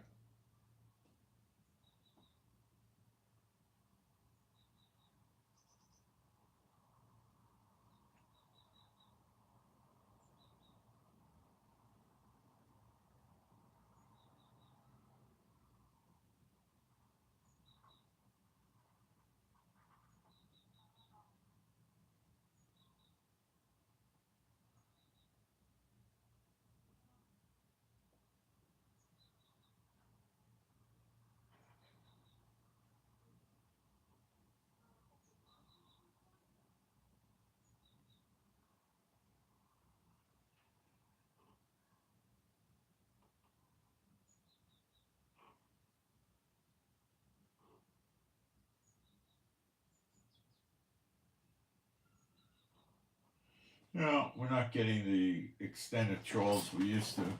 Spiritual warfare. That's what I did. All right. So we really can't bear down hard on what's happening with Damascus and Bible prophecy until we see them siege Damascus, which could be tomorrow. I mean, they're 2.5 miles away, or it could be Thursday or Friday, or even a week after. I don't know.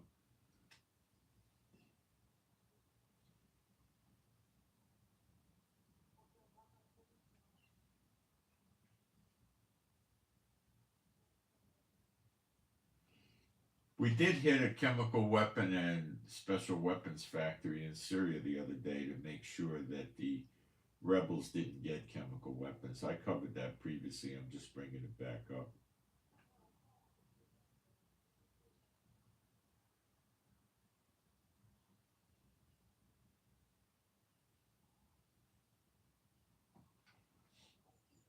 There's an area called Dara, D-A-R-A, in Syria, and the rebels let the Assad people have safe passage out of the city if they didn't give them any resistance. So the Assad army just left. So that's what I'm saying. Damascus may just fall safely without any destruction.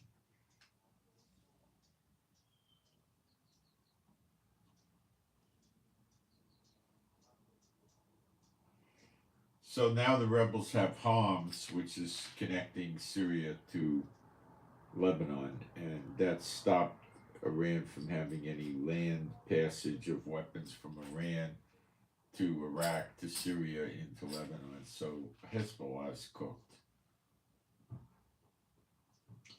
The IDF tells us 80% of the medium and long range missiles that Lebanon has are gone. So they're down to 20%, and soon it'll be 10%.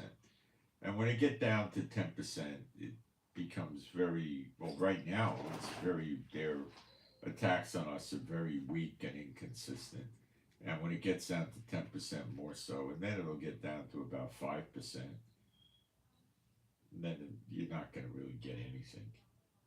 You really don't get much now.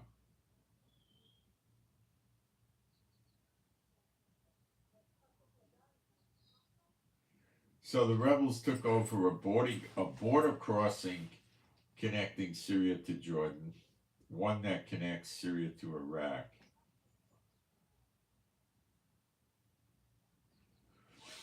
For the third time, Israel warned Iran no weapons or army personnel into Syria to help Assad. That means we intend to stop them if they do. So they're at wit's end. They don't know what to do.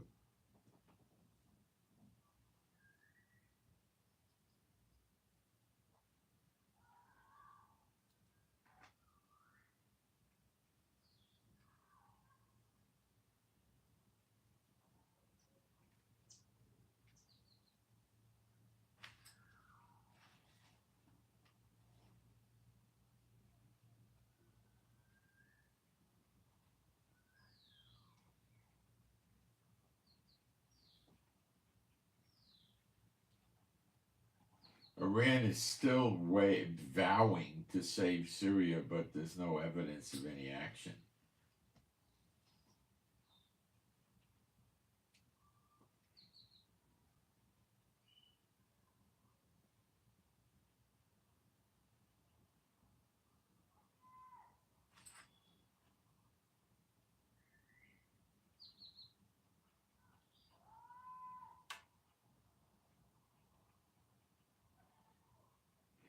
the South Korean president might try to do another martial law.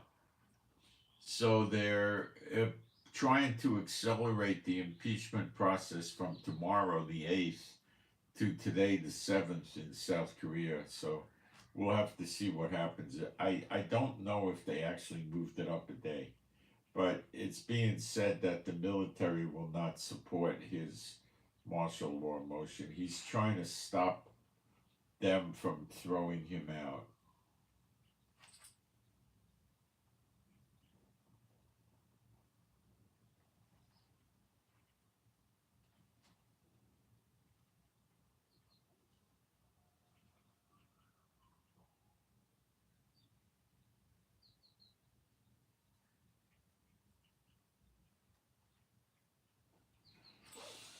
So we don't know what's going to happen in South Korea. I don't know how significant it's going to be. So far, it's like another one bites the dust, but it's not that significant with Bible prophecy and things like that. So far, I'm watching it, but it's not so super important.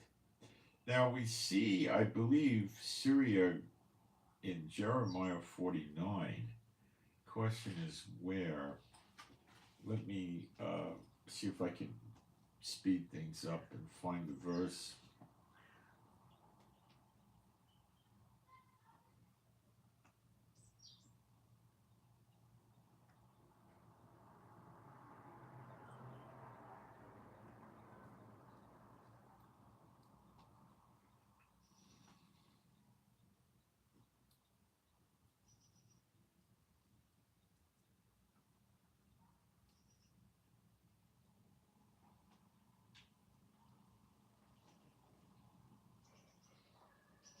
I think we're in 23.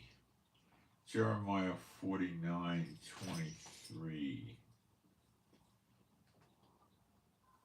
Concerning Damascus, Hamat is confounded. Now, what is Hamat?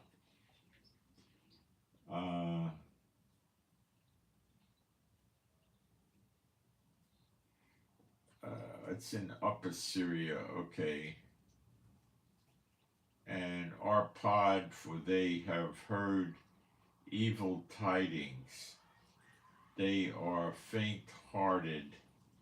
There is sorrow on the sea. It cannot be quiet. Well, it's certainly the parts of Syria being confounded and faint-hearted with all their surrendering and running away. That's could be a decent fit for today. Could be. Let's keep reading. Verse 24. Damascus is waxed feeble. We don't know that yet, but likely. And turneth herself to flee. And fear hath seized on her. Anguish and sorrows have taken her as a woman in travail. A woman in travail is in pain with birth pangs, the birthing. How is the city of praise, King David ruled that in there, not left, the city of my joy? Therefore her young men shall fall in her streets, and all the men of war shall be cut off in that day, saith Jehovah of hosts. Okay, that's verse 26 of Jeremiah 49. So if we're going to determine if we're there right in these next few days, we're going to see resistance in Damascus against the rebels, and the Syrian army will resist, and they will lose horribly. Then we'll know we're here. You see, this is really a good landmark we're coming up against, we're coming into now.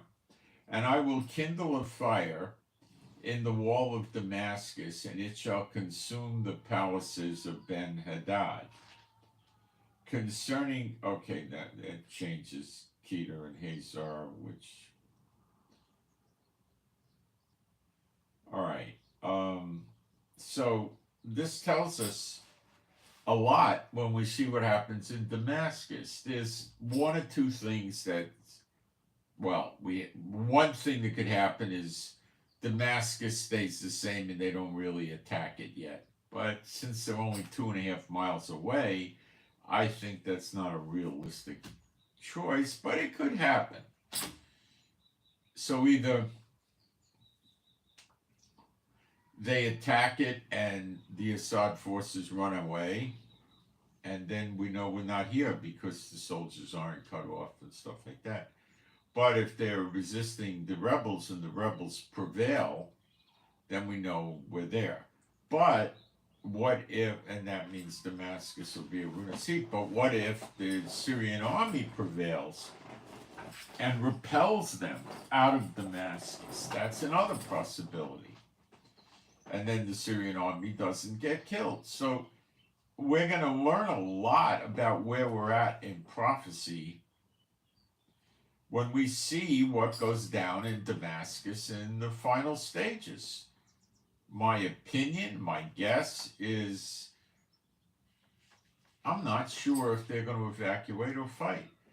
If they evacuate and run away, that means that it's over for Assad. He no longer has Syria as his personal possession. His father had it and he inherited it, and it's over. Now,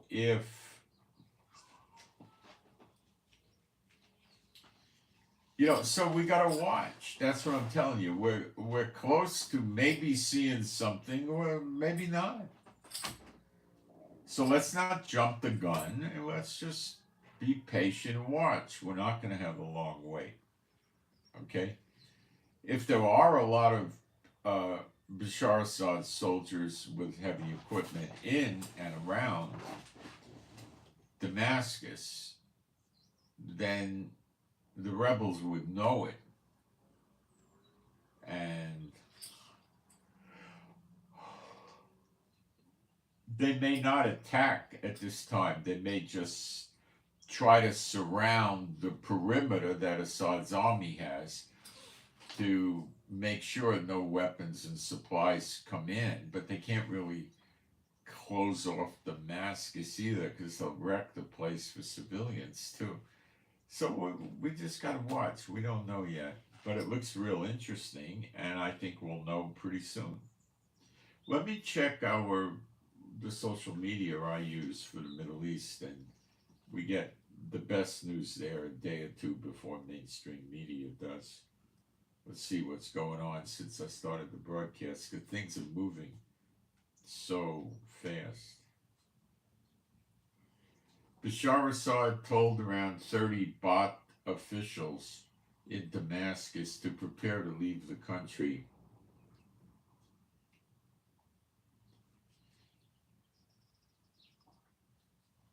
I don't know what that means. It could mean that there's going to be fierce fighting, or he's going to just let it fall.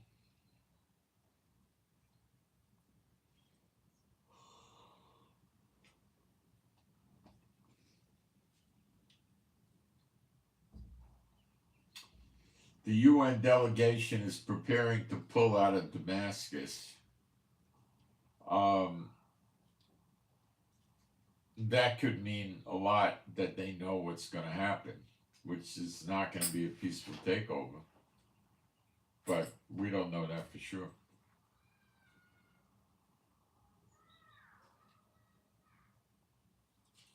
Iran's been evacuating their diplomats from other countries and Revolutionary Guard high-ranking people out of there with their families.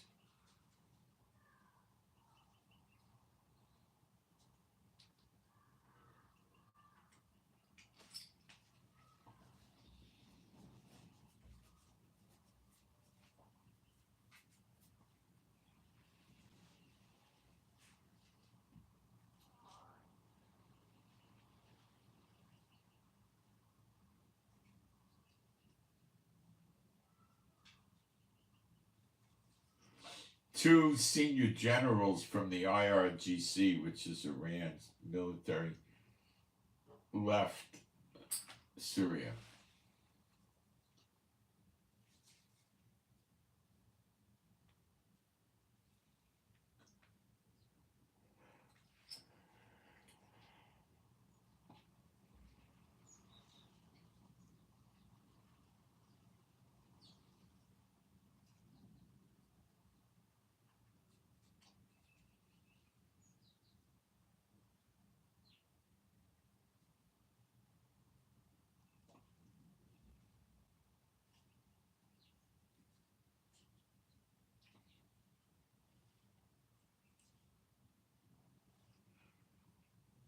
I'm picking up reports that indicate more and more it could be a peaceful takeover of Damascus, but we don't know that yet.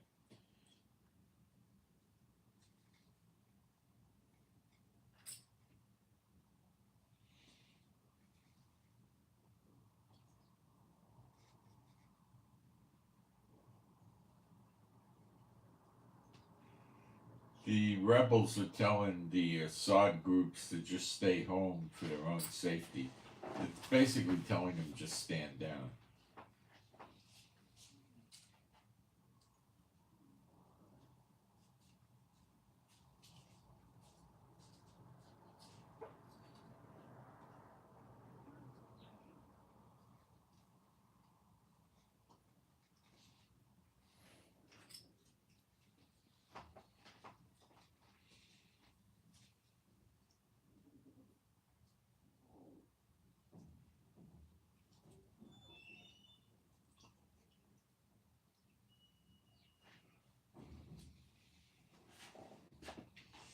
There's some chatter about busting Syria into three countries. One for the Alawites, that Assad is, that's a sect of Islam. One for the rebels, and another one for the Kurds and the Druze.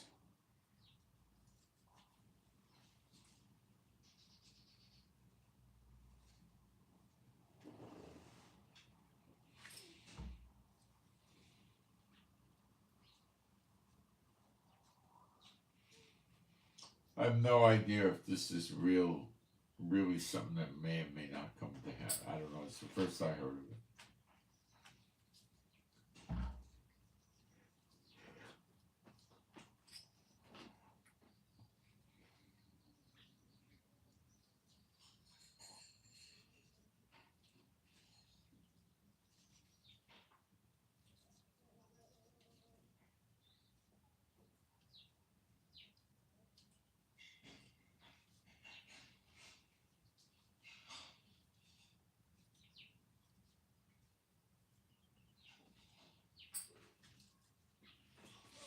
Uh,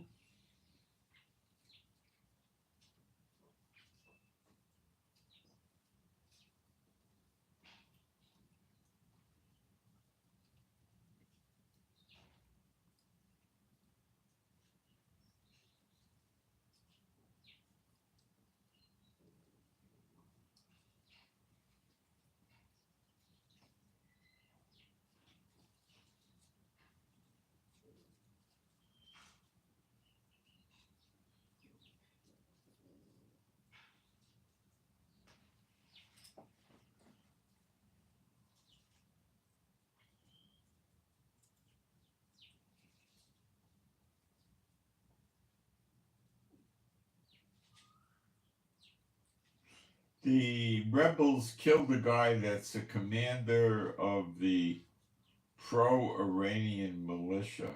Okay.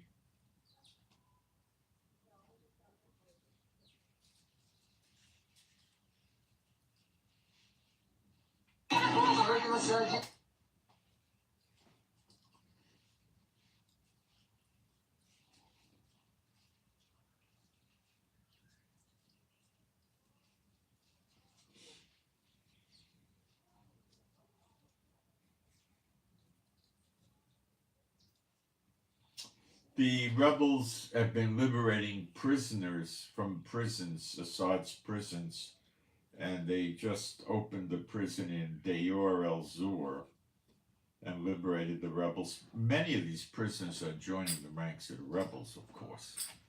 They want revenge. And, you know, they're, a lot of them were political prisoners, I'm sure, or religious prisoners or whatever.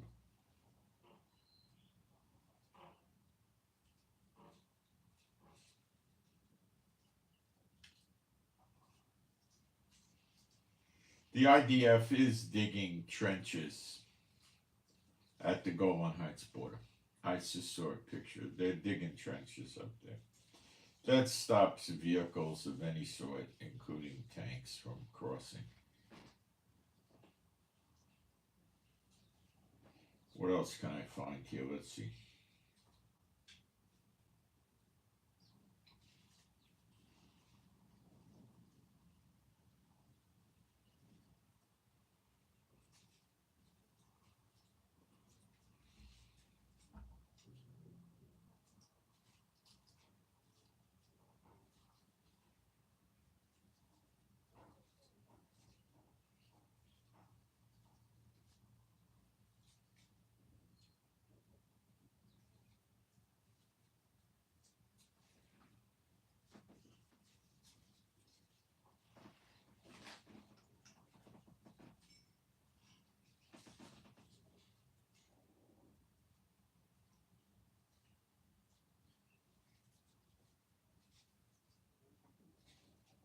Uh,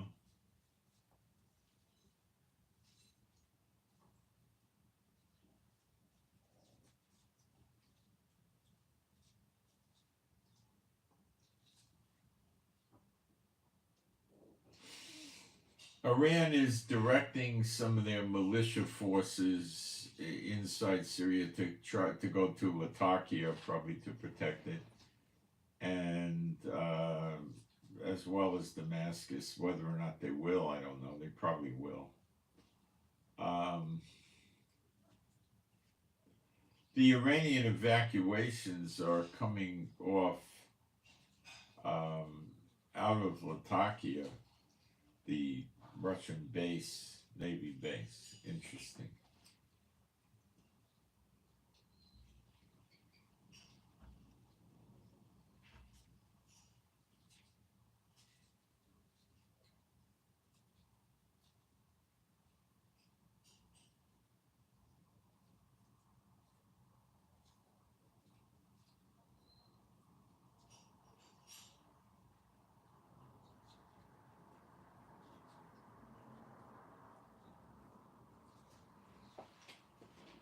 Okay, I'm not getting a whole lot here.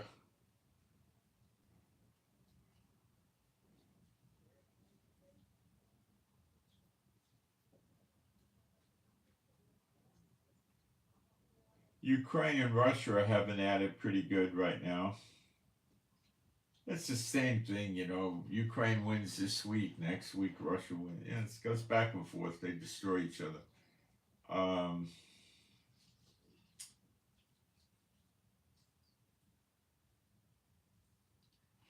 let's see if I can get anything else on this Syria here, but there's not that much coming in, so I guess they're, you know, taking it easy, and the heads of the rebels are probably having debates with each other.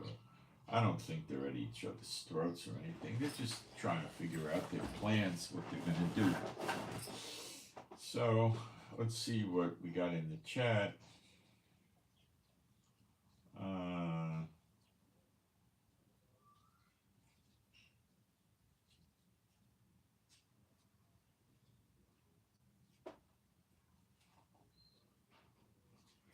All right, that's what we got. So we got a lot that's going to open up to us probably in the next few days in prophecy. So it's we look forward to it. Israel is in no serious jeopardy at this point in time by these people, the rebels, but very likely the some of the people that the two witnesses are going to burn up in Zechariah 12 verse 6 are these rebels.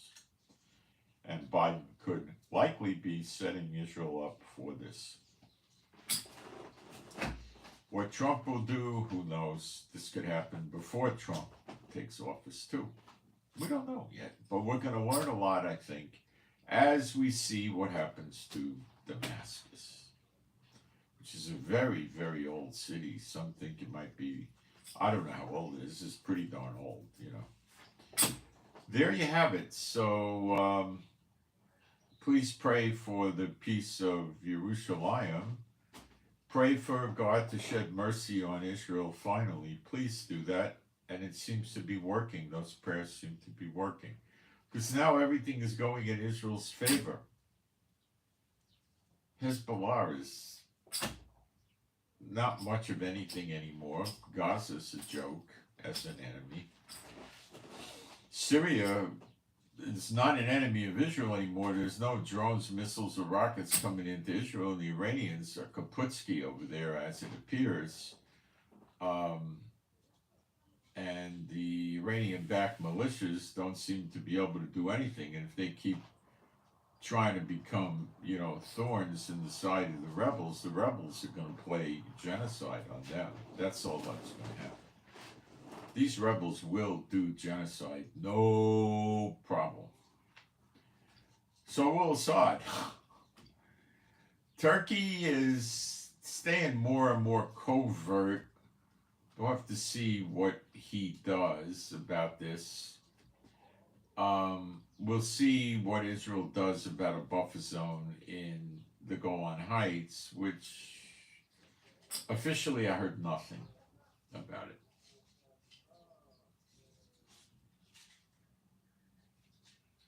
Supreme Court of Israel is trying to push Netanyahu's trial forward. I'm sure he's resisting. So please pray for mercy for the Israelites all over the world. Mercy on Israel, and then we're going to get to the next great Exodus, and pray for the two witnesses to start working openly pretty soon in Israel. And pray for me and my wife for our peace, safety, protection, joy, and healing. Pray for our animals and pets that are all rescued to be happy, healthy, and whole. Chief's doing okay, but a little more prayer for Chief the dog would be nice for healing. Do I have a prayer request I didn't pay attention to? Ooh, I'm bad about that sometimes. Let me make sure.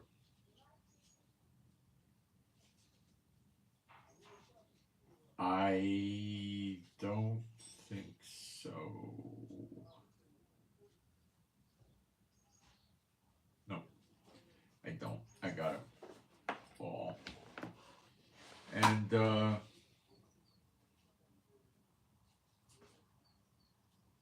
pray for our finances too. And we don't have any payment processor difficulties for offerings. And